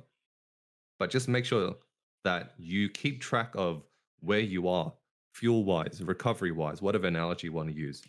Don't go balls to the wall 100% of the time. Otherwise, you will burn out and you will have to reset and lose a lot of progress. Agreed. Agreed. The most important thing is to identify when you're nearing the danger zone, right? We call it redlining. When you're nearing that area, that's when you know, okay, time to take my foot off the gas. Start doing things slower. I only just thought about this now as a classic analogy. So I'm doing a challenge right now called 75 Hard. You may have heard of it. May not have heard of it. Absolutely. Spear, you know. About it. Yeah. Yeah, in our accountability chat, I post somewhat regularly on the daily events just to help keep myself accountable on the on making sure that I hit the milestones that I need to get through the challenge. Now, one problem that I encountered was because I've been going quite hard on my workouts is that I developed a sense of acute shin splints within my left shin. And so I thought, okay, well, this is my body telling me that I'm nearing the red line. I need to just take it down a notch. Doesn't mean that I don't move myself and I don't be active. But instead of saying skipping or doing like an explosive workout, I'll go for a walk. That's me still moving my body. That's me still working towards my goal of, burning calories and getting my body active and getting a workout done. And therefore, I'm still making progress. It's like progressive overload, getting to the point where the body is starting to say, hey, this is a bit too much. You start to take it a step back. The same principle works towards your own self-improvement journey. So yeah, quick side note. For anyone suffering from shin splints or in the future may suffer from shin splints, if you start your running or any kind of impactful workout, try toe raises. So using a flight of stairs, face the stairs as if you're going down the flight of stairs, not up, but going down. Yeah. Put your heel onto the stairs so that your toes are kind of just dangling off the edge. And then hold on to something, whether it's a wall or a handlebar or something, so that way you don't stumble. And just do toe raises. Let your toes dip below parallel, raise them above parallel. Do that 50 or so times for about 2 to 3 sets. It's going to burn. Do it through the burn. 50 reps, 2 or 3 sets. And then within a week, at least it worked for me. All right. I'm not guaranteeing this will work for you, but within the week, your shins should start feeling a lot better. Yeah. So it does make me feel stronger. It's like a reverse calf raise. Reverse calf raise. Yeah. That's it. Like a reverse calf raise. Yeah. Do you have anything else? Do you want to invite someone else to talk? Yeah, who's got their hands up? Has anyone got their hands up? I know my man Spade was waiting for a long time, and then for some reason he put his hand down. Spade, I'll give you 10 seconds. If you want to talk, put your hand up, because I know you were waiting the longest. I think he actually dipped. I still see him in the audience. Oh, is he? All right. Oh. Yeah, he's in the audience, but he doesn't have his hand up. He took his hand down. Never mind. Okay, 10 seconds is up. Too late. You missed your chance. Who's up next? Some people. I think Bibos was next. Bibos, there's Akumu, and Stimulus. We have whichever. Yeah. Let's grab Bibos for a quick minute. Right. Hey, look at that! He responds so quickly on time. How you doing? How we doing? I was itching to get on here.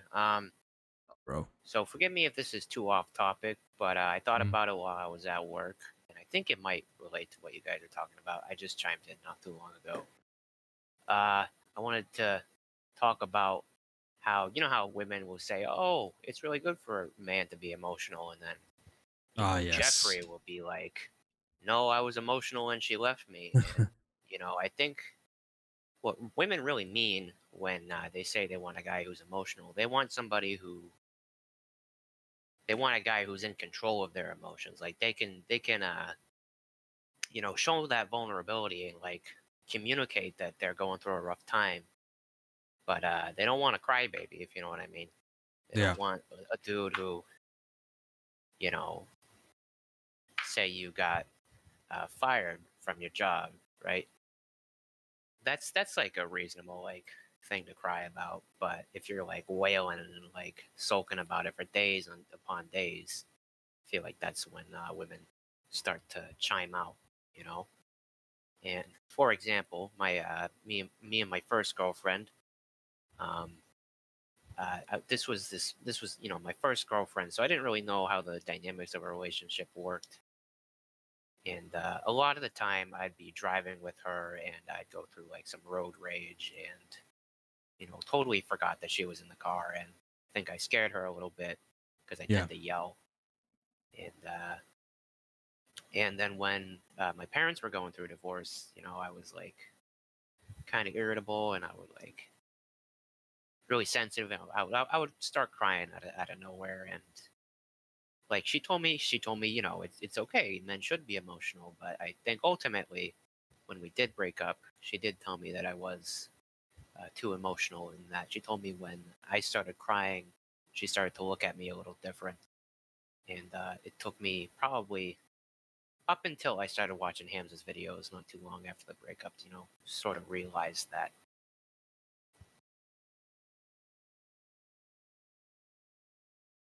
That's it. So sort of realize what you kind of went off on a trail there. Yeah, we didn't get the Oh, last part.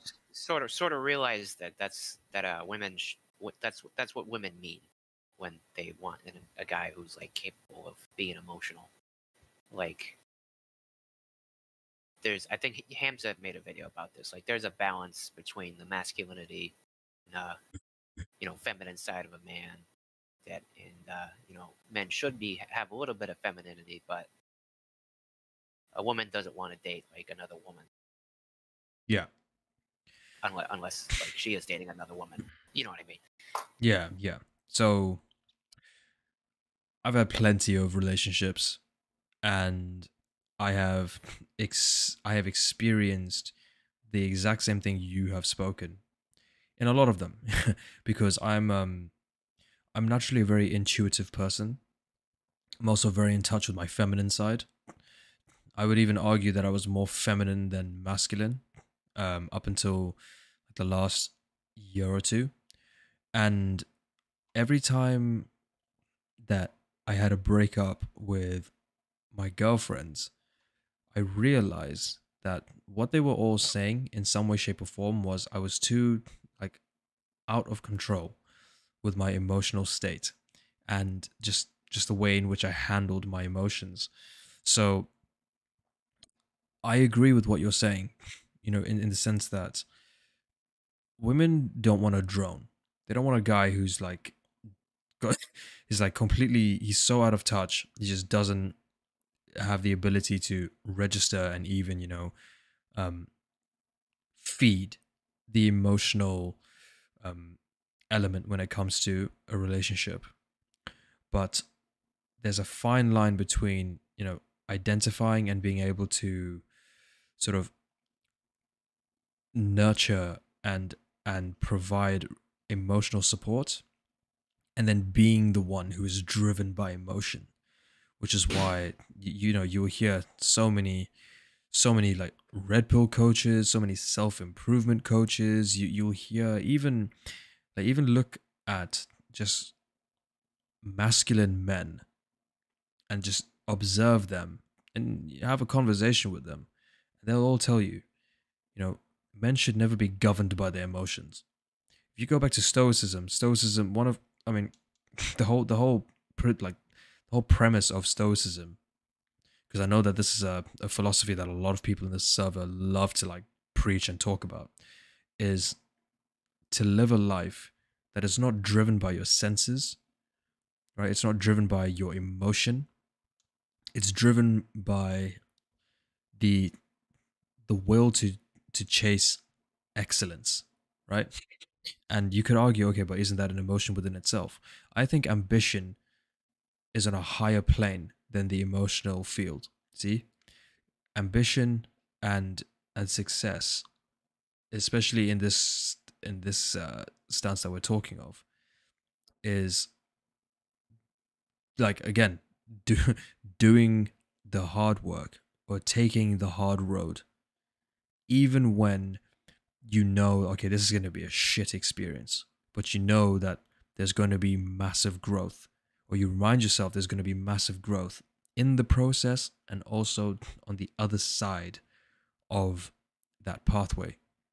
And that there is what I believe builds a strong man. So when I went through basic training in the military, every single day was a grind. Every single day was like Groundhog Day because it was instilling routine and discipline. And everything that we did was just like an uphill battle. It was designed to be that way because it was ingraining the resolve that young men lack today. And if you're governed by your emotions, you'll throw in the towel way before things actually even get hard. You know, so many people quit at the first sign of resistance. And in your case, for example, like being on the road, having an emotional outburst, right?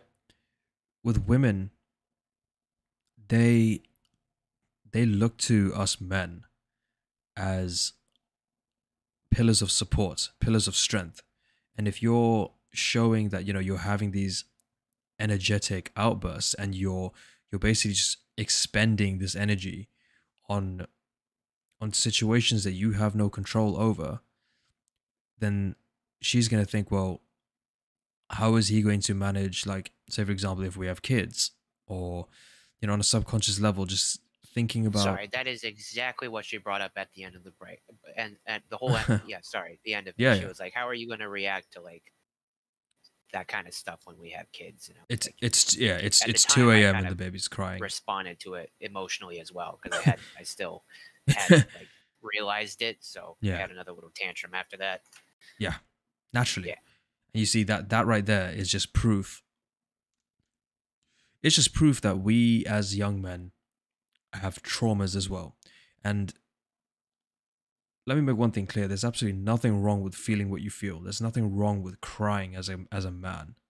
There's absolutely nothing wrong with feeling emotions, because if men were supposed to be these like emotionless drones, we would be devoid of emotion. But I believe that as a man, in your foundational principle, there is a time and a place where you can deal with those emotions.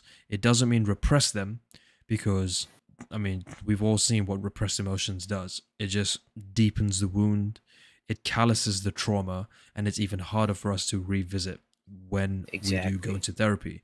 That's what actually causes men to just lose their shit a little bit. I listen to audiobooks at work because my job is just kind of I don't have to interact with people a whole lot. Okay. But I was listening to the Meditations of Marcus Aurelius, and I think it was that book. It might have been another book I was listening to, but he brings up you know, when you do feel these emotions, you gotta like separate yourself, and he said it in some like weird Latin, Roman, Shakespearean way. Mhm. But that's essentially what he said. And another thing he said was, you know, it's not like emasculating to like shed a tear over somebody dying or something, but it is to like cry every time like a bug dies or something like that. Yeah, exactly. That is the that is the feminine energy that comes into place, because women are very feeling creatures.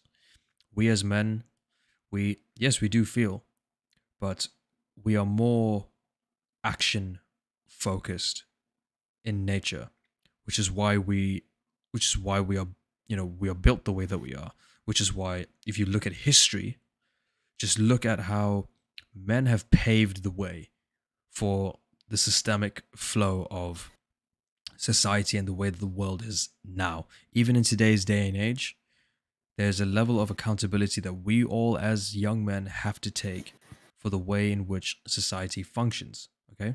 And while it may not be our, you know, our actions specifically that were the straw that broke the camel's back. At the end of the day, it is our actions and how we conduct ourselves in society that have an influence and bearing on the people outside of us. Because we as human beings, we are all like chameleons, right? We are all mimics. We all copy each other.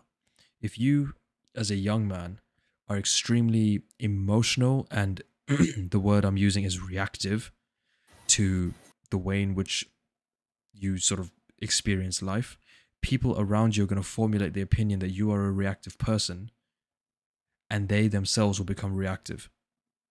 If you, on the other hand, and part of that reactivity is when people try to test you and poke and prod and be like, oh, like, do you think that you're special or something? Or like, it's okay to cry, because that's the herd mentality. And this is what I talk about when I say that in order to elevate yourself, you must separate yourself. Marcus Aurelius says that perfectly in his own like analogy. You must separate yourself from the commonality and the norms of society in order to achieve your own purpose. Forget about, oh, I want to be great, I want to be successful, I want to be X, Y, and Z. You want to be the best version of yourself, you need to focus on yourself. And in order to do that, you have to really go down to the root and remember that fundamentally, as a man, you are a doing being. So there is a time to feel, but that time has its own place. You are not naturally supposed to be a creature that lives in their feels. You talk to females, everything they say, oh, I love this, I love that. Oh, he made me feel this way, she made me feel that way, that conversation made me feel, I feel like. That is a feminine approach to life, because their actions, their life is based on emotions and experiences. We as men are the ones who create the experiences. And that is why when you just look in today's day and age, even with all the shit that is flooding our inboxes and flooding our screens, you see that the men who are the doers and the enablers are the ones who get the women. They are the ones who are successful. They are the ones who are being invited onto podcasts to share the knowledge. They are the ones who are building society. So that's where fundamentally you must decide which category do you want to fall into. Does that make sense? Makes total sense. That's I think that this whole breakup I went through because of me acting emotional and whatnot. On top of that, I didn't really know where my life was going, so that was another like red flag for her. Yeah, you know, that's recently, a big one. Going through this whole self-improvement thing, I've sort of discovered my masculinity and like who I am as a person, and and it's natural, really hitting the nail on the head there. Yeah. One last thing I will say, and then Spear, please, sorry, feel free to give your bit if you want to. One thing I will say is, it's very natural to question like your own path, to question your journey, to question your own mortality as a man. That is actually a fundamental aspect of Stoicism, because the one philosophy or the one expression that underpins Stoicism is Memento Mori. Remember death. At the end of the day, everything that you do ultimately will lead up to your demise. Well, not demise, but to you dying, Death. right? Yeah, to your death. Okay, because demise is a very negative. Yes, Memento Mori. It in Latin it is a direct translation to remember death, because its meaning and purpose is to raise your consciousness to a higher level in understanding that whatever you decide to do in this life, whether you are a man of action or a man of leisure, or somebody who just chooses to do nothing and be completely absent in life, if you want to escape reality, ultimately we're all going to the same place, bro. Yeah. Spear, you and myself one day are going to die. Bro, I'm gonna live forever or die trying. Well, my plan is to live forever through social media, bro, through YouTube, by leaving a legacy. And Hamza even made a video on this himself. That Yeah, right there is I've got the you. papers up on my wall, and one of the things I wrote down was you're going to die, and chances are not a lot of people are going to remember you. So what did you do today? Well, That's kind of something I look at every morning. let's work on reframing that.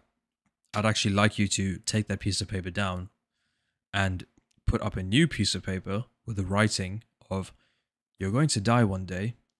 Make sure you leave a legacy for people to remember you by. See? Yeah. That reframes the context into like, again, it's just inspiration. It may seem a bit cringe to some people, but that is inspiration and a reminder. It's like your daily reminder. Make the most of today. Don't sit on your ass doing fuck all. Make the day count and build towards gathering a skill, like gaining a skill, or influence somebody's life in a positive manner whereby they remember you, so that the day that you die, people will say, whether it's your children or people that knew you, they'll be like, you know that Bibos guy? Yeah, I remember that guy. Yeah, he did X, Y, and Z, right? Yeah, I remember that guy. Yeah, that guy was actually awesome. He helped me overcome like my depression, my anxiety. Or for example, like in this lecture, he shared valuable insight to the speakers of their episode, and he helped other people understand that, in order to, as a young man, sort of, in order to live and stake your claim, essentially, or to develop better relationships with other people, you need to first develop a solid relationship with yourself. And that's the only way. That is the only way you'll be able to attract who you want and what you want. If your mental health is bad, if you have no direction in life, if you don't know what you're doing, how can you expect to lead? Whether it's a couple, like a relationship, a family, or a tribe of people, how can you expect to do that? You have no mission statement. You have no goals. It's literally like deserted soldiers. We have no orders. We don't know what we're doing. We're just here. That's a fantastic analogy. So that's my 2 cents. Spear, do you want to add to that? Yeah, I've got 3 cents. Send it. Oh boy. All right, so Bibos, you came up originally asking about or talking about relationships with women, interactions with women. So I'll start there. And for everyone listening, remember that when we are talking, we're talking in broad generalities. We're talking in broad strokes. Don't take what we say literally.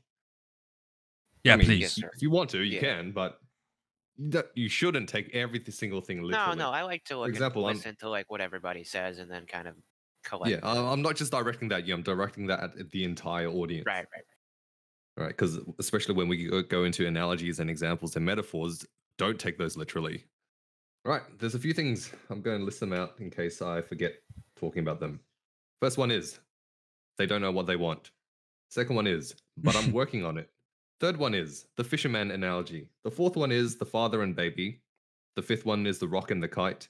And the sixth one is, the emotional roller coaster. What do I mean by that? They don't know what they want. Women don't know what they want. Men don't know what we want. But if I were to ask which gender knows what they want a bit more, I would definitely say men know what they want a bit more. Because you started off with asking, or with saying that girls would say, oh, I want my guy to be emotional. I want him to be vulnerable. It's hot. It's cute. If they're emotional, if they open up to me, I think we'll communicate better and stuff like that. And in their mind, that is absolutely true. In their mind, that is truly how they see it. But as you've experienced, and as a lot of us will experience, that will not necessarily hold true. Because in their mind, what the unspoken part is, I want my man to be emotional, but still in control of his emotions. Which leads me to the fisherman analogy. Do you guys know of this, rest in peace, this comedian by the name of Patrice O'Neill? I am not aware. Who I was just about to say who doesn't, but yeah, Patrice So is some people know, yeah. the So quoted. me. It's okay. Not the internet is vast, but not everybody dials into the same things. Patrice O'Neill is like dubbed the godfather of game, if I'm not mistaken. I don't know his titles. Oh, okay. Okay. Well, either way. I just know that he's a comedian, and for some reason comedians get this. Well, actually, I know the reason, right? Comedians get this special pass to say all kinds of outrageous things, but because it's comedy, they get a free pass, relatively free pass, right? Yeah. So if comedians, say something sexist or racist or whatever, it's taken a lot better than if I were to say it or if you were to say it, because we're not comedians. When we say things, it won't be as readily taken as a joke. I don't know, man. One Ricky of his little Gervais. skits. Ricky Gervais still gets a lot of shit, but yeah, that's the but exception. He rolls with the punches. He handles it pretty well, I reckon. Yeah, very true. Anyways, Patrice's fisherman analogy. When you are a fisherman and when you want to catch fish, do you ask the fish how to be caught, or do you ask the fisherman how to catch the fish? You ask the fisherman, right? Yep. So in this analogy, the men are the fishermen, the women are the fish. The fish might say, "Oh, I want someone emotional." But do they? Maybe, maybe not. In the same skit, another part of the analogy is when the fisherman has a fishing boat, and has all these, I'm going to butcher the analogy because I'm not a comedian. When the fisherman has all of these tools, the fish is like, "Oh, catch me, catch me, catch me." All right, I want to be caught. Catch me. But once the fish is caught, it's like, "Oh, what do you need the big boat for? Why do you not need all these fishing lines for? You already caught me. Aren't I enough?" The thing is, once the fisherman gives up his boat, gives up his fishing lines, all of a sudden the fish would want to hop back into the ocean. It's like, "Oh, I used to like you because you had a big boat, but now you don't. So I'm going to go to the other guy who has a big boat." Right? He does it way better than I do it. But the point there is, what they are initially attracted to, if you don't maintain that, they may, or they probably will, lose their attraction for you. The other thing I want to talk about is, but I'm working on it. Women don't hate, they don't disdain, they're not disgusted by emotion, but they want to see that you're in control, or at least working to become in control. Yeah. So, for example, let's say you're a very poor man. All right, you've got a few mouths to feed in your family, but you don't have much in terms of income. When people say, "I want you to be emotional, I want you to be open, I want you to be vulnerable with me," they don't want to hear, "Oh, we're so shit, we're so poor, we're so whatever." Blah, blah. They want to hear, "Okay, honey, look at our finances. We're in a shit situation, but you know what? I'll work on it. I'll figure something out." That last part, right? You could bitch and moan for 10 minutes, but that last part gives them the reassurance that you are a man, you are going to take control. You are not going to let this situation control you. You are going to do your goddamn best to figure something out. You're working on it. The next part is the father and baby and the rock and the kite. Again, I am speaking in broad strokes. I'm using an analogy. Don't get your panties in a bunch when you hear me being sexist, because this analogy is sexist. A man to woman relationship without the incestuous part is a lot like a father and a baby girl's relationship. The girl relies on the dad. The girl relies on the father. The girl looks up to the father figure as a guide, as someone to lead her. Right? I'm not literally saying every girl has daddy issues. Every girl can't lead herself. Every girl can't think for herself. No, I'm not saying that. This is just an analogy. It's very rare that you'll find, or comparatively very rare, that you'll find a relationship, a healthy relationship that works the other way around, where the woman is taking the mother role and the man is taking the boy role. Most healthy relationships have that power dynamic where the male takes a leadership role. How does that relate to emotions? The rock and the kite analogy. A kite, right? A girl wants to be free. A girl wants to, well, free as in free to run around, have fun, do whatever she wants with safety. For example, I could go to the park, right? I live close to a park. I could go to a park and I can be relatively assured that I won't be mugged there. I'll be safe running around in that park. But what if I live in a suburb that's not very safe? Let's say I live in a suburb that's very well known, very infamous for all of its drug use. Then I would not feel anywhere near as safe going to the park, running around. Maybe someone will try to mug me. Maybe I'll step on a needle. Maybe something else would happen to me. I want that safety. It's still the same park. I'm still living in the same house, but the surroundings in those two examples, one is safe, one isn't. A girl wants a safety to do what she wants, within constraints, whilst having safety. She wants a rock for support. Imagine a kite. The girl is the kite. She wants to fly free into the air, into the sky. But if that kite is not held down, if you're not holding onto the kite, then when a gust of wind is too strong, the kite will fly away, lost forever. No one wants that. So what do you have to be? You have to be the rock, the boulder that anchors the kite down, so that when she is being emotional, you reel her back in. When the skies are calm and there's a gentle breeze, everyone's having fun, everyone's enjoying themselves, the kite can fly very smoothly, very gently in the sky. But when a storm approaches, when things aren't going so smoothly in your life, you still have to be that rock. The wind, the stormy winds are going to be battering the kite around. They're going to be flinging it from left to right, left to right, left to right, up, down, left, right. You have to be that boulder that remains unmoving, that remains untouched, and anchor that kite down so that when the storm passes, the kite is still there and you can go back to having fun. Damn. And the last thing, emotional roller coaster. And this is why girls actually do like you being emotional. Girls actually do like you being so-called vulnerable. Mm-hmm.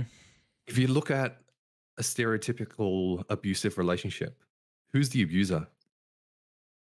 It's almost always the male. The male is the abuser and the female is the victim, so-called victim, in these abusive relationships. Why is it the male? Why is it not the female? Because, one, it's fear, right? Girls are, women in general, they're smaller and weaker than men. They don't have the testosterone. They don't have the muscles. So that if it does come to a physical fight, the woman most of the time will lose, right? That's just a fact of life. But also, those bursts of anger, those bursts of uncontrolled rage, in a twisted and fucked up way, it's sexy. Have you ever been in a fight before where there are onlookers? Or have you ever observed a fight where there are onlookers?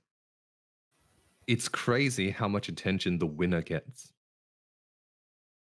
The girls, some very obviously will flock to them. Some will just stand back a little bit, but give them the eye, give them the look. The winner is sexy. When you have a small burst, a controlled burst, well, the burst itself is uncontrolled by definition, but afterwards, were you taking back control? That small burst where you show your raw power, that is sexy.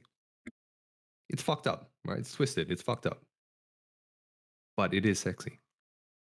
And so that's why you have all these bad boys, all of these like dickheads that, like the phrase, like treat them mean, keep them keen. That's why those girls still flock to them, still stay with them. Because despite objectively being bad, right? You're slapping them around physically or emotionally abusing them. In a twisted way, that behavior is attractive to them. Logically, it shouldn't be. But in a twisted way, having that emotional roller coaster, not knowing what to expect next, that is attractive to them. It's a bit fucked Yeah. up. I have to go off of that just real quick, and then I gotta go eat dinner. I have a terrible scumbag tactic for talking to girls. I'll give them that attention that you give a girl, then out of nowhere I will ignore them for like maybe a day or two, and then when I do talk to them again, they're like, "Oh, where you been?" And like they're more like they're like happier to like be talking to me. Like, and I'll do that especially like if we get like we disagree on something or something like that. And I learned that from I don't remember which one it was, but it was from the 48 Laws of Power by Robert Greene. That's an amazing that, book. Your absence is more appreciated than your presence most of the time. Yes. And Yeah. even, a comedian said that. His name's Sam Hyde. Some of you may know him. He said he said you don't want to like be in people's brain, like you don't want to take up people's mental capacity for like too long, like in person or like even like over text. Like if you're like harassing a girl, or not harassing, but just like constantly texting her, she's not going to be that interested because she knows that she can text you whenever she wants and then you'll respond. So there's no real like excitement when she's talking to you. That's kind of I forgot to mention it, but that's kind of like the emotional roller coaster. If you're constantly giving positive emotions, that becomes boring after a while. That's why the nice guy is like, "Oh, I'm always nice. I'm always nice. Why don't they like me?" But if you're always a jerk, like 100% a jerk, then it might have been like, "Oh, that's a bit weird. That's a bit fresh." But after a while, I was like, "Oh, this guy's a jerk." But it's when you have a mix of both positive and negative emotional spikes, that emotional roller coaster where she does not know what's going to come next. That's what's attractive. Yeah. All right. So I gotta go eat dinner. It's getting a little cold, but I appreciate it. Right. Take care, bro. Thanks for tuning in, bro. All right. So I have one last point to go over, and this is because I promised I would, to Akumu. This guy's been waiting here for a hot minute for us to get to his. Only 1 minute. Only a hot yeah, minute. a hot minute. You know, the hottest of minutes. Fuck. Where is the thread? Where is the thread? I said I was. I'll just invite him up to speak. Yeah, let's just do it. Fuck it. Yo, Akumu, the man who's waited the longest time. I figure around 90 minutes, maybe more now. Jesus Christ. The patience Sorry, of man. rock. Exactly. Yeah. This will be the last one, by the way, guys. Just putting that out there. Right. So I would say a quick background. I'm 22. I was born in Poland and I moved to the UK when I was 13. So I've been living in the UK almost 10 years now, almost half of my life. I would say this might be somewhat relevant because this would be what I think trauma. I would say I think trauma is the easiest way to put it because everything after that, in terms of like social awkwardness and stuff like that, was probably due to that because of not knowing the language and stuff like that.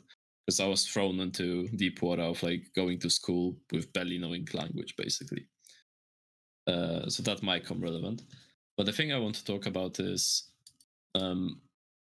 attraction and like.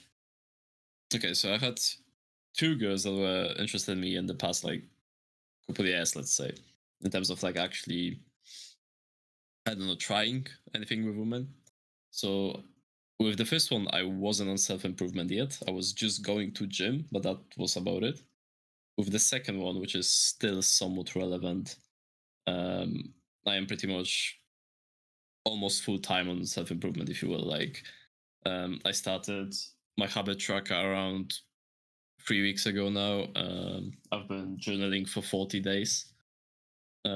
Still going to the gym strong and still being in education, working part-time job, developing hobbies, learning how to drive and stuff. There was topic about burning out, and I almost feel like that, to be honest, not gonna lie.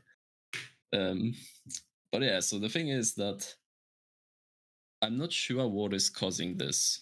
To be exact, it's just the sample is not big, but I just feel like I'm attracting girls with daddy issues and with absent father figure, basically.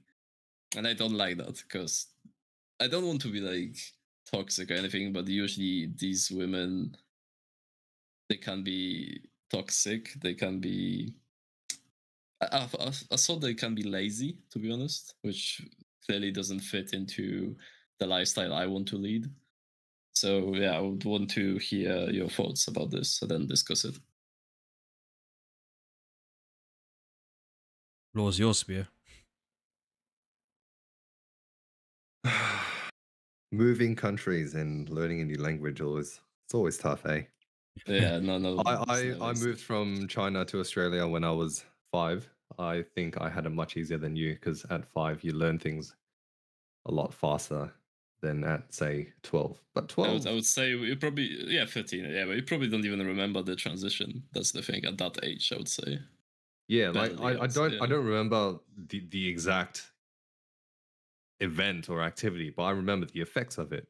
Like, you know, I don't remember what the classroom looked like. I don't remember what shoes I was wearing and stuff like that. But I remember the effect of being ostracized, being left out because I didn't speak the language.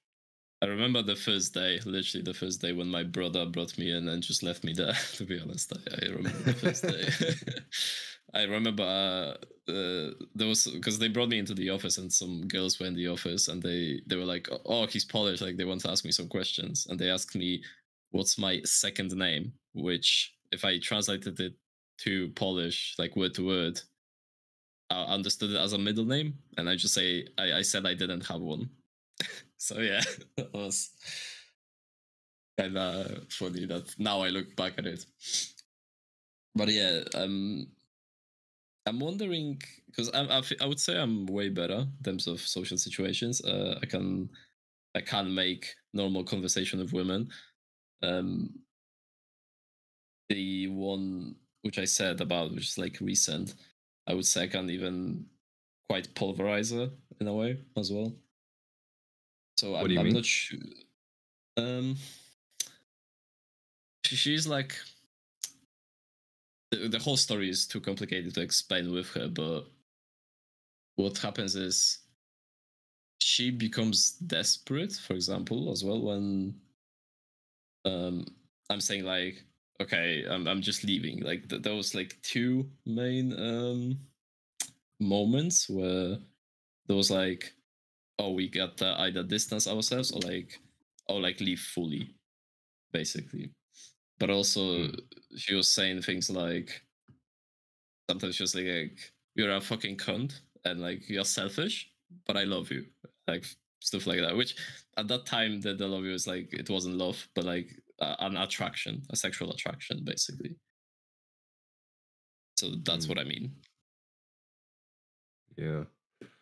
Well, talking about the point about, you know, attracting girls with missing father figures or daddy issues and stuff like that.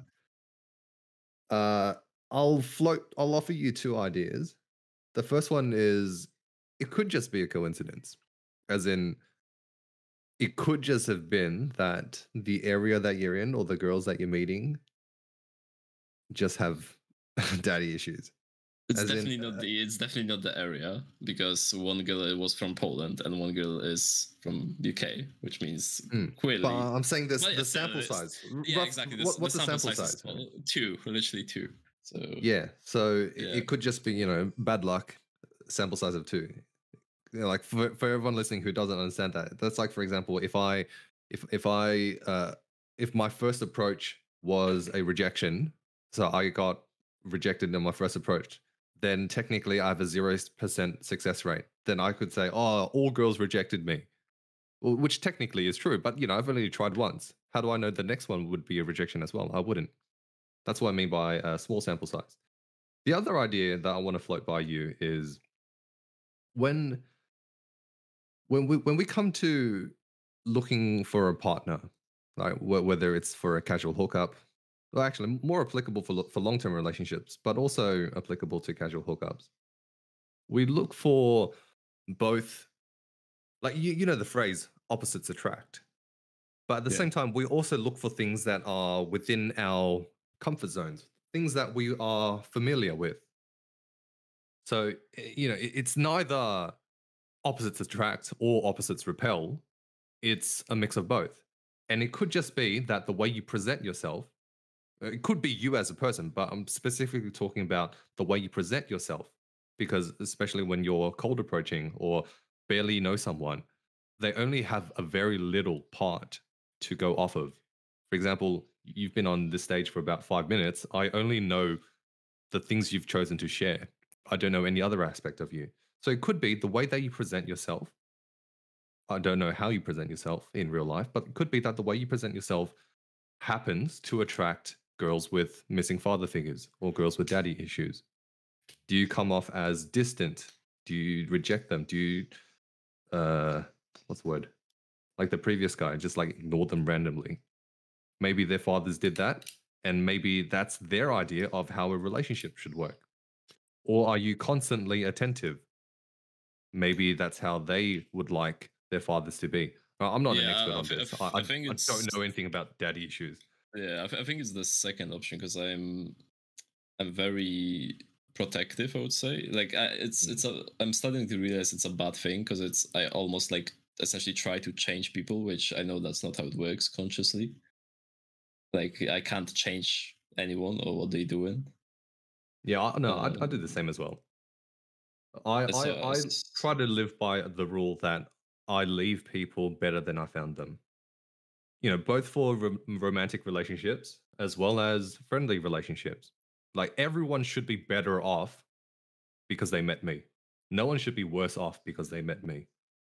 So it's not directly trying to change someone, but in a similar way, I do try to, in my own little way, I could be trying to play God here, but I try to help them. I try to guide them to what I think is going to be beneficial for them. I don't shove my ideology down their throat. I don't say, oh, you must meditate, you must journal, bro, you must do this, you must do that. Mm-hmm. But I offer them my perspective. I offer them a little bit of a push if they need it and guide them towards what I think would be a better point in their life, how to become a better version of themselves. And it sounds like you, in your own way, you do the same thing. But it is important to remember not to be so dogmatic about it. Not, oh, you have to do this, otherwise you're a failure, or you have to do this, otherwise you're not the perfect woman, or anything like that. I think like similar in terms like of how you treat it, but I am a bit more pushy, I think, and I think that's I don't want to say problem, but like I see the negative side of it and what's coming from it. But yeah, on the other hand, it's all a balancing act. Yeah, but on the other hand, it's like I don't want to like drop my standards, for example, because it's like, but I don't know. Like, I know what you mean. You read my mind. That's what I was going to talk about next. If I list my deal breakers, that might seem like there's a lot. Because okay, if someone smokes, then that's a deal breaker. Now I'm not sure if to put the missing father figure as a deal breaker, to be honest, after 2 experiences, but that wasn't before the list. Someone obese, like actually obese, like fat, like chubby is like okay, that's fine, but obese or fat. Now I probably won't remember all of them, to be honest. Yeah, it's perfectly. In fact, it's healthy to have standards, right? Because that's saying, I have these things that I won't compromise on. I am a man of integrity. I am, well, maybe not integrities, but you understand what I'm trying to say. I understand what you're trying to say. Like discipline, you shouldn't. Yeah, you shouldn't compromise on your own standards, right? But the world is big enough that it's very, very, very unlikely that the next girl you meet will be the best girl for you. The world is big enough like that, which means if they are a good enough fit, right? It doesn't have to be a perfect fit, because let's be honest, it's statistically impossible to find that one perfect girl or one perfect guy if you're into the guys. But if they're good enough, you two can work on each other, can guide each other to what you think the other person should be. But if they are so far from your ideal partner, then move on. It's not worth trying to change. Like, for example, if someone, who are your deal breakers? If someone were obese and they smoked and they had a missing father figure, immediately, unless there was some other crazy redeeming quality for you, they already have all these red flags. It's not worth pursuing, unless unless they had some other crazy redeeming figure. Maybe they check all your other boxes. It was just those three things. Because you can fix two of those three things. You can fix the obesity. You can stop smoking. You probably can't fix a mixing father figure. But that's the whole idea. You shouldn't have to compromise on your standards. And if a girl is becoming too pushy and breaking all of your ground rules, like getting all those deal breakers, don't be afraid to call it off. Just say, you know what, I don't think we're a good fit. Right? Could be 2 weeks after dating, could be 2 years after dating. People break up all the time. People in long-term committed relationships, right? 10 years, 20 years of marriage. Some of them, just like one day's like, yeah, nah, don't like you anymore. Catch you later. Or catch you never. Bye. And that's it. It is like, obviously, the longer you've been in a relationship, the more you end up having to give up. The more I'll scratch that. I'll take that back. It's not the more you have to give up. It's the more connections and the more memories that you share together that you have to, in your mind at least, give up. Yeah, to be honest, it sometimes feels like they don't deserve that, because it's not like they did anything wrong, to be honest. I think what I have problem is with when that other person is attracted to me and it's like they like me and stuff like that. Because then it's like, I know what you mean. Almost, you I feel almost like you're feel letting bad. them down in a way. Yeah. Also, I like feel bad for the because essentially that's why the missing father figure is such a big thing overall, because it's like a lot of the behaviors and the lifestyle is influenced by that. Pretty much the whole life can be influenced by that, like from a young age to adulthood and beyond. Yeah. So I used to have a issue with that myself, where because I would feel bad for someone if I don't do something for them, I would force myself to do it. So let's say in a group assignment in class or in university, someone says, "Oh, my grandma just died," or "I'm feeling sick," or whatever. Then I don't want to make them feel bad. I don't want to, like, the grandma just died. I don't want to force them to do their assignment, so I'll pick up the slack. Or if a friend says, "Oh, I want to eat this, but I don't really want to eat that," like, let's go to, I don't know, let's say McDonald's. They want to go McDonald's, but I don't really like McDonald's. But I'll go with them anyways, because otherwise I would feel bad. I would feel like I'm imposing myself on them. But actually, what I've come to realize is you don't have to set yourself on fire to keep someone else warm. It's not on you. Facts. Big facts. Yeah, it's a very hard balancing act, to be honest, because I still want to make other, especially person that I cares about me and I care about them, like, mutually. I think yeah, it's almost never a nice experience. But yeah, it's almost never a nice experience rejecting someone, whether outright, like explicitly saying no, go away, or in a soft way, kind of just like ignoring their texts or ghosting them and stuff like that. It never feels. Oh, actually, scratch that. Some people love doing that. Some people revel in that. But those people, I think, are a bit cooked in the head. But for most well-balanced people, sorry for interrupting, but I can tell you this situation from yesterday or 2 days ago, actually. So with this girl, she's quite young, and she's like young dump, if you know what I mean. Like, she doesn't have much idea of life yet, and still, and things happened, like talking on and off, like about stuff, relationship and future and stuff. And then recently was like, she initiated it, which I applaud her for, to be honest, because it's shown me a sign of her maturity. Was like, okay, I realized this won't work. And it was like, I was kind of lying to myself that it would work. Like, I had that thoughts like, wait, this probably actually won't work. Like, I'm gonna just keep at it for now. But so I was in that mode, if you will. But she was like, it won't work. Yeah, this I don't think there's point going into relationship in the future, because we were waiting because her mother is like overprotective, and like she can't leave her house without telling her who she's going with and where she is, and like updating her every like 30 minutes or like 60 minutes. Like that was the main thing. We couldn't meet up outside of work because we work together. And TLD, I shot where I eat, not gonna lie, if you will. Yeah, with this. that's why it's a rule. Don't shit when you eat. And I didn't fucking listen to this, and I knew, like I chose that sentence, that saying, and I still did it.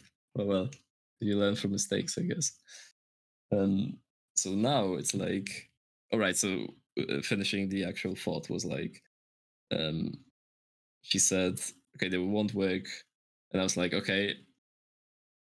Before I wouldn't do this, but now I did. It was like, okay, so I'm not gonna talk to you except for in work. Like I will unadd you on Snapchat or whatever. Then let's go our own ways and just act like co-workers in at work. And she was still like crying her eyes out and stuff like that. And then a day later, at work, she initiated like sexual interest and be like, yo, maybe add me on Snapchat back to do stuff and stuff like that.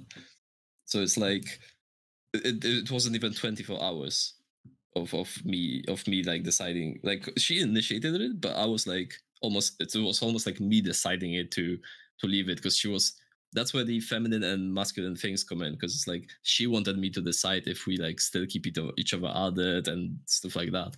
She wanted me to decide what we are doing with this situation. So yeah, so this is what I mean when was like, if I don't speak to her and like say it's the end, she gets more. She goes more towards me, if you will. Yeah. One thing that I will add quickly is, on top of all this, again, I go back to, energy attracts energy. So if you're attracting girls who have like emotional issues, and especially like father figure issues, you have to really delve within yourself, be introspective, and ask yourself, what is it about you that's attracting that? Because, bro, as you were explaining these things, I put myself exactly in your same position. I'm not going to mention any names, but like the last girl that I was dealing with, it was pretty messy. It was actually like, this says everything about my own self-esteem at the time. She was in like limbo between moving away from the guy that she was hooking up with, who wouldn't even like grant her the respect or whatever of, being in a relationship. He would just hook up with her because he was trying to manage a divorce. And so she couldn't commit to me, yet she wanted to be with me, but she was still hung up on this guy, and also had massive father figure issues. Before her, my ex-girlfriend, before her, was also huge, like I think parental issues in general. She didn't have a great relationship with her mum or with her dad. And so when I reached the point where I had to then start really thinking about what it is about myself that was attracting these people, because you have to understand, whether it's one girl, two girls, or 10 girls, the common denominator is you. The girl changes, you don't. If that makes sense. There's only one you that's experiencing these other girls. And so, you have to then think, okay, well, what is it about me that is attracting this? And I think that's a part which, anyone that's experiencing this needs to really dive deep into, really understand what it is that's causing you to just essentially, you're just getting the same experience, it's just reskinned. Yeah, to be honest, that's this sentence just struck me because this feels almost exactly the same as breakup of my first girlfriend, to be honest. Yeah, bro. So Yeah, like both of them had like it struck me so hard when I was you shouldn't really do that, but when I was comparing the behaviors and stuff, like there are so many similarities, and I'm assuming it's because of the missing father figure. It's yeah, almost like one to one with a lot of behaviors. oh, 100%. And Yeah. in today's day and age, I mean, bro, who doesn't have issues, right? Now, I want to read this this message. I was actually texting one of my friends who's been very successful with women, and he responded to this because I asked him. So we're having this discussion, and one of the guys here is talking about he's moved entire locations, like geographical locations, yet he's attracting the same type of girl. And so he says, regarding daddy issues, that can be easily done just by vetting the right girls who don't have those issues. You just need to, one, delve deeper within yourself, ask her about her family, and see if she carries baggage. Because these things aren't just down to bad luck. Like, okay, I get what Spears said. Like, okay, yeah, you had the common the common sort of grouping of two, right? So if you want to do like a survey analysis on your dating life, okay, two girls with daddy issues. But if you're noticing more girls just sort of orbiting your life who have the same traits, there's something about yourself that is attracting that. Maybe even if you yourself don't have issues with like your mother, for example, because again, energy attracts energy and opposites attract. A lot of guys who have mummy issues or who've been like mollycoddled, like babied by their mums and just big mama's boys, and then grow up to realize like, oh yeah, I've been a mama's boy my entire life. This is why I suck with women. Kind of me, to be honest. I think my mom was very Yeah. keeping me on the her wing and stuff like that. Yeah. So, you could, that could be one of the factors. So you have to work on like taking your own approach on your masculinity and also really ask yourself what it is that you want in a girl. And then once you figure that out, you then need to mirror that. So if you want a girl that's like physically fit and attractive, well then you have to ask yourself, are you physically fit and attractive? Okay, that's just one element, that's one aspect. When we go into the traits and characteristics, again, you need to be able to mirror that. You need to be able to give it in order to receive it. Okay, that's the law of attraction as well, for anyone that's familiar with the term. And again, it can't just be bad luck, Yes, sure, okay, two girls. Yeah, it's a stroke of bad luck. But if you're seeing it a lot more, there's something about your mindset that is attracting that. Shift the mindset and you shift the experience. I think there's two main things I want to talk about in terms of that, which one will be quite obvious and the other one will link to it with time. But it's like, the first one is that, as I said before to Spear, I am very like protective, and it's like for example with this girl, I was often telling her like, oh, but do you realize the consequences of doing this and this, and like literally almost like being a father or like bigger, like older brother at least, of like making sure she doesn't damage herself in any way, if you will. Yeah. And then the second thing is that's something that I would say genetically goes somewhere in my family. Maybe not deeply, but me, my brother, and my dad all have it, but in a different aspects, which is God complex, to be honest. Right. It's a relatively narcissistic thing, where mine comes across where I have the need sometimes to feel better than other people, but I won't bring other people down because of it. But it's like I would try to settle the scene and like position things subconsciously as well for it to be in my favor as well. And I talked about it with my friend years ago, which is like, it's beneficial for business, but it's damaging for social relationships. Yeah. Basically, like, So I think these two things combined could be the reason. But it's like, to be honest, the God complex also makes me jealous sometimes. It makes me it's weird. It's weird, to be honest. It literally makes me jealous. Go back to Like, go on. Sorry? Yes, sorry, you weren't finished, so. Oh yeah. So for example, like with this girl, the recent girl, what happens is I sometimes get jealous when she talks more enthusiastically to other people at work, for example. Right. But it's like, I'm not sure if it's like excuses or my mind's like being logical about it, because it's like she mainly talks more enthusiastically to like those two guys that work there. Uh-huh. And the like, but that's what I don't like about having this, because it's also like, it also sometimes makes me feel like I'm not good enough, or like even with other coworkers, it's like, why is she like having more laugh and like just prefers to talk more with those people than me, for example.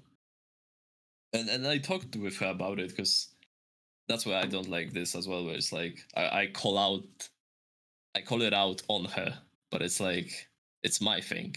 It's my It's your issue to deal with. Yeah, exactly. But you see, she often even reassured me that that it's not like that. That's like, I am the person she's attracted to and stuff like that. But it's like, it's sometimes, and that's where the dilemma comes as well, because it's like, is it her just being, her actions actually being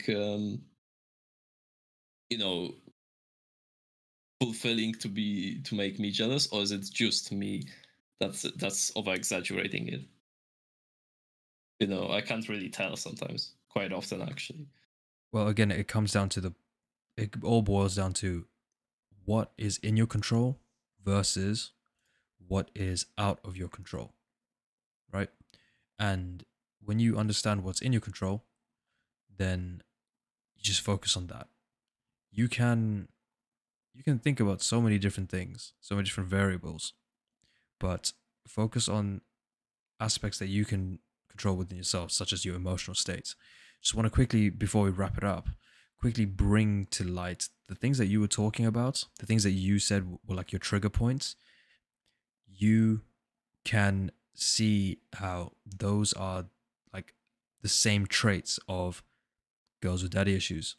They feel like they weren't good enough. They get jealous. They don't like it when the attention is taken off them.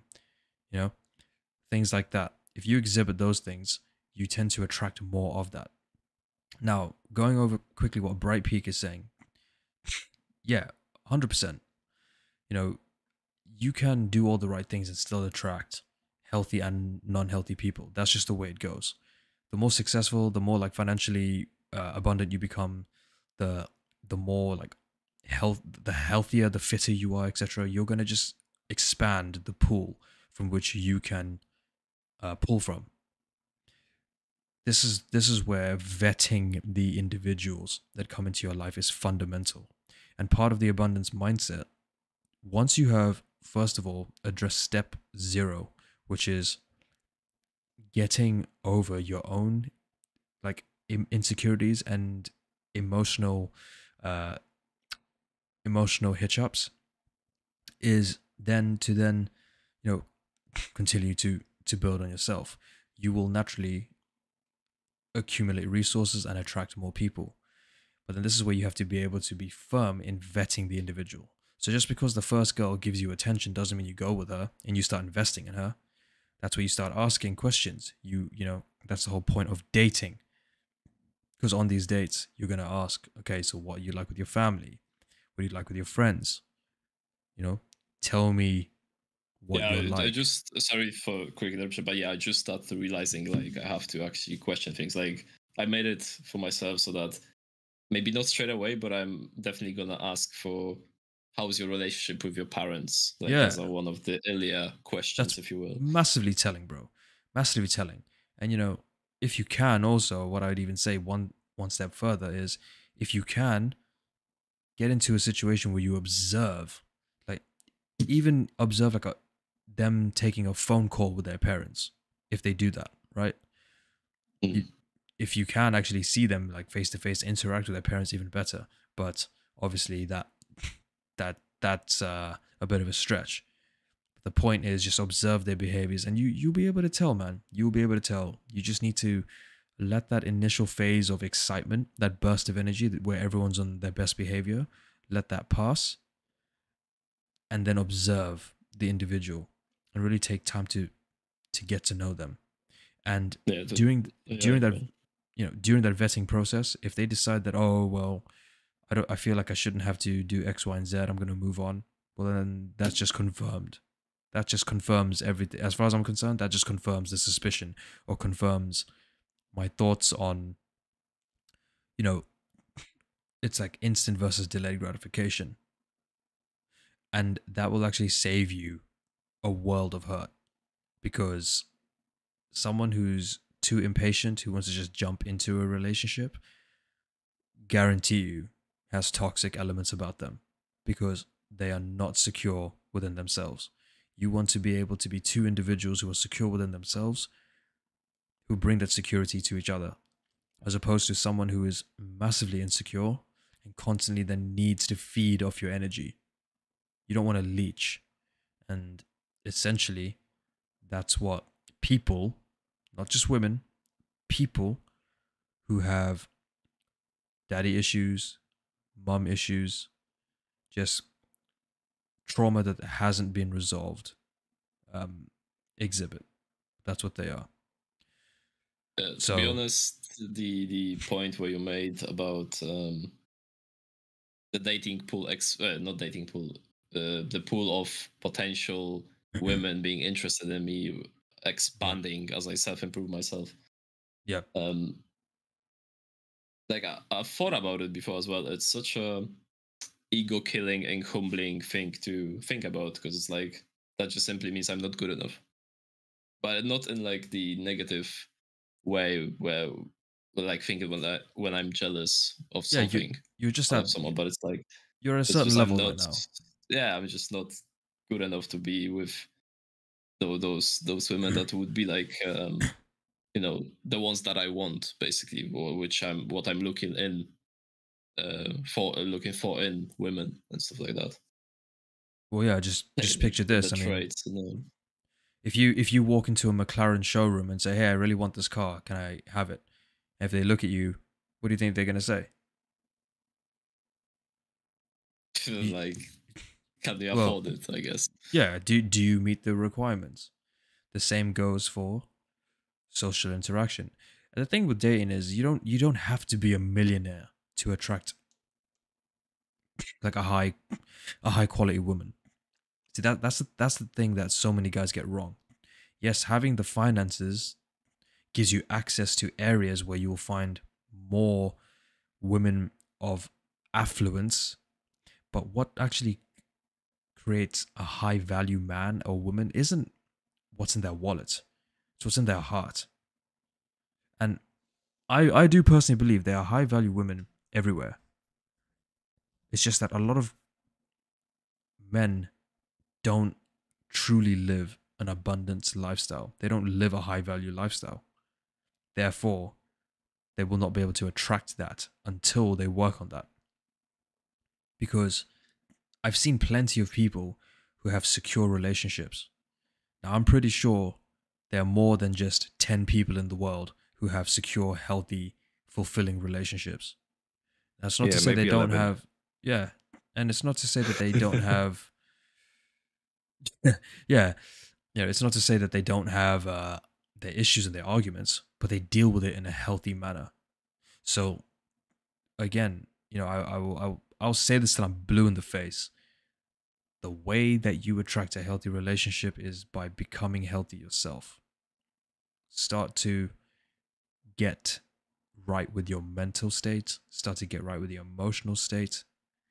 Work on the issues that you have, which are attracting the individuals that also exhibit those same issues, and then move it up a peg from there. Because remember, success, however you define it, is not linear.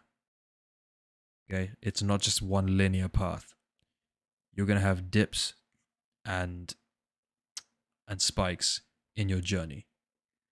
Like attracts like. Yeah, opposite. I mean, the term opposites attract are usually it's. I think that's like a broad generalization for man attracts woman. Like man attracts woman in the sense that yes, like sexually, you attract each other, but then it's the similarities that keep you together, and the biggest similarity above all things is the willpower and what they bring to the table. You guys have heard this expression so many times, right? Especially like the red pill sphere. What do you bring to the table? What do you bring to the table? Well, it's what you bring to the table that keeps it alive. So also ask yourself that, Akumu. What do you bring to the table? And not just what do you bring to the table for another person, what do you bring to the table for yourself right now? Are you comfortable with yourself to be able to say, you know what? I'm happy with who I am. I'm happy with what I see in the mirror. And I'm also happy and have absolute faith that if a woman was to enter my life, she won't like immediately become the priority. Because remember, she's not your goal. She's not your purpose. And women don't want that. Women want to, they basically want to board your train and enjoy the ride. You need to focus on what your purpose is personally and really work on the issues that you have identified in other people. Well, let me rephrase that. This is what I would advise. I'm not saying you need to do that. I'm just going off my own template. This is what I did. This is what's helped me attract healthier relationships all across the board, like with friendships, as well as potential dating prospects. You know what I mean? It all starts and ends with you. You're the captain of your ship, bro. To be honest, the majority of things we've talked about here feels like I knew them already, but I had to talk with someone about them. Like, you know, but it's like maybe not that you don't trust yourself on them, but it's like it's just like your confirmation bias. Just, yeah. Everyone needs an echo chamber from time to time. And also, when you started listing, I'm not sure at this point if it was you or Spia. I think it was you. When you started listing, like the similar traits in like behavior to the women that have missing father figures, that like struck me, to be honest, because it's almost as if like just male equivalent of that. We are. That's something I never realized, to be honest. Yeah, bro.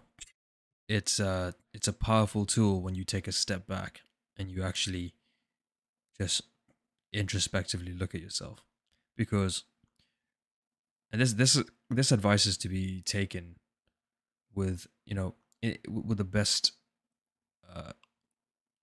with the best sort of intentions in mind, which is like, you're not special. Everyone likes to live by this narrative, thinking that, you know, we're like some massive hero that's entitled to the win, entitled to the prettiest girl, entitled to becoming an influencer or just having it all and all that shit. But the reality is, like, the world does not care. The world doesn't care. You have to, if you want to be those things, you have to put in the work. And also, it's a humbling process, like you said. You know, you're not good enough, not in the sense that you're a piece of shit. It's you're not at that level yet because you're still working on this level.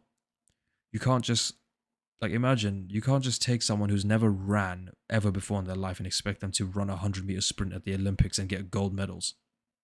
That's insane. That's ludicrous. Person will undoubtedly get injured and like more importantly, their own sense of self-worth will be decimated because everybody else will just outperform them every single time. You have to, you have to escalate and train to that area. You have to train yourself to get to that level. Okay? That's that's just a fundamental law. Yeah. So I mean, yeah, it just feels like the main thing. I think the god complex is what sometimes might at least I wouldn't say it stops me, but it slows me down with yeah, those thoughts at least. we all have it. We all have it from time Because to like time. because like sometimes I do have like thoughts at the same time which are contradicting each other. Because it's like, Mm, let's say that I've been going to the gym for like consistently for like, I don't know, a year now, but it's like, so because it's the first year I saw a lot of improvement, and I was like, all right, now I'm looking quite good. Like obviously there's a lot of to improve, but like, I look quite good. So almost as if automatically there should be more attention from women, which I think there is, because there's a lot of like looks that are prolongated on me from women in random spots and stuff like that. But it's still um not that thing of yeah, females like just approaching isn't. you or whatever. Yeah, But then that's on what the it other hand, is. I'm like, okay, but actually now I just look relatively average for person who exercises or something like that. But like I just above that maybe. So it's like those two contradicting thoughts really coming in. Yeah, or I would just say, it's your own sense of progression and journey because, bro, like, how many times have you seen like average looking guys, especially here in the UK? You've seen an average looking guy with like Yeah. an absolute Okay. like a baddie. You know what I mean? So there's more to it than just your physical image. A lot of those guys put themselves out there, and you know what it is?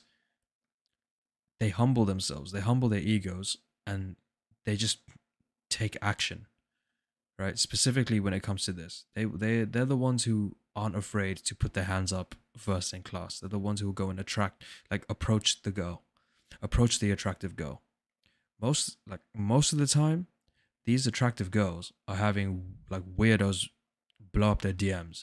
Imagine what they think when a guy goes up to them face to face, literally puts his whole like pride on the line, depending on how you see it, just to tell her how he feels about her. And then depending on how he says it, which then invokes an emotion in her, yeah, like that guy, yeah, sure, she probably wouldn't see him if she was looking for something on social media because of the way that it's been programmed. But she meets a human being and they have a face-to-face, a human-to-human interaction. All of a sudden, everything changes. This guy's just made her feel amazing. Next thing you know, this average-looking guy has got a stunning girlfriend. And let's just say, yeah, that they're both healthy and good for each other, and then they have a very happy relationship. I've just broken it down to make it sound like it's very easy, and in some cases it is. But the hardest part is actually just getting over yourself, because that's what stops most people. That's what stops everybody from making the approach. You Yeah, can't yeah. I was about to say that this is really like about approaching and actually speaking your mind. Like swallow the your pride, man. yeah, that's what I had problem with before when my self confidence was really low. I was often in my mind, and now when I look back at it, it's like the thing the exercise I think I want to implement is like just speak my mind as I talk, Yes. but just filter out the things that could, like, I would say, in quotation, risky things, which Yeah. would be like, I don't know, a fucking racist joke or whatever, because we don't know if the person is into that or not yet, or like something that could be negative towards them. So like, is Yeah. that a good idea? Like, people in the chat can tell me as well. Of course it is. The only way to refine a skill is to continuously practice it. So remember, again, it's It's mine's gone blank. Shit.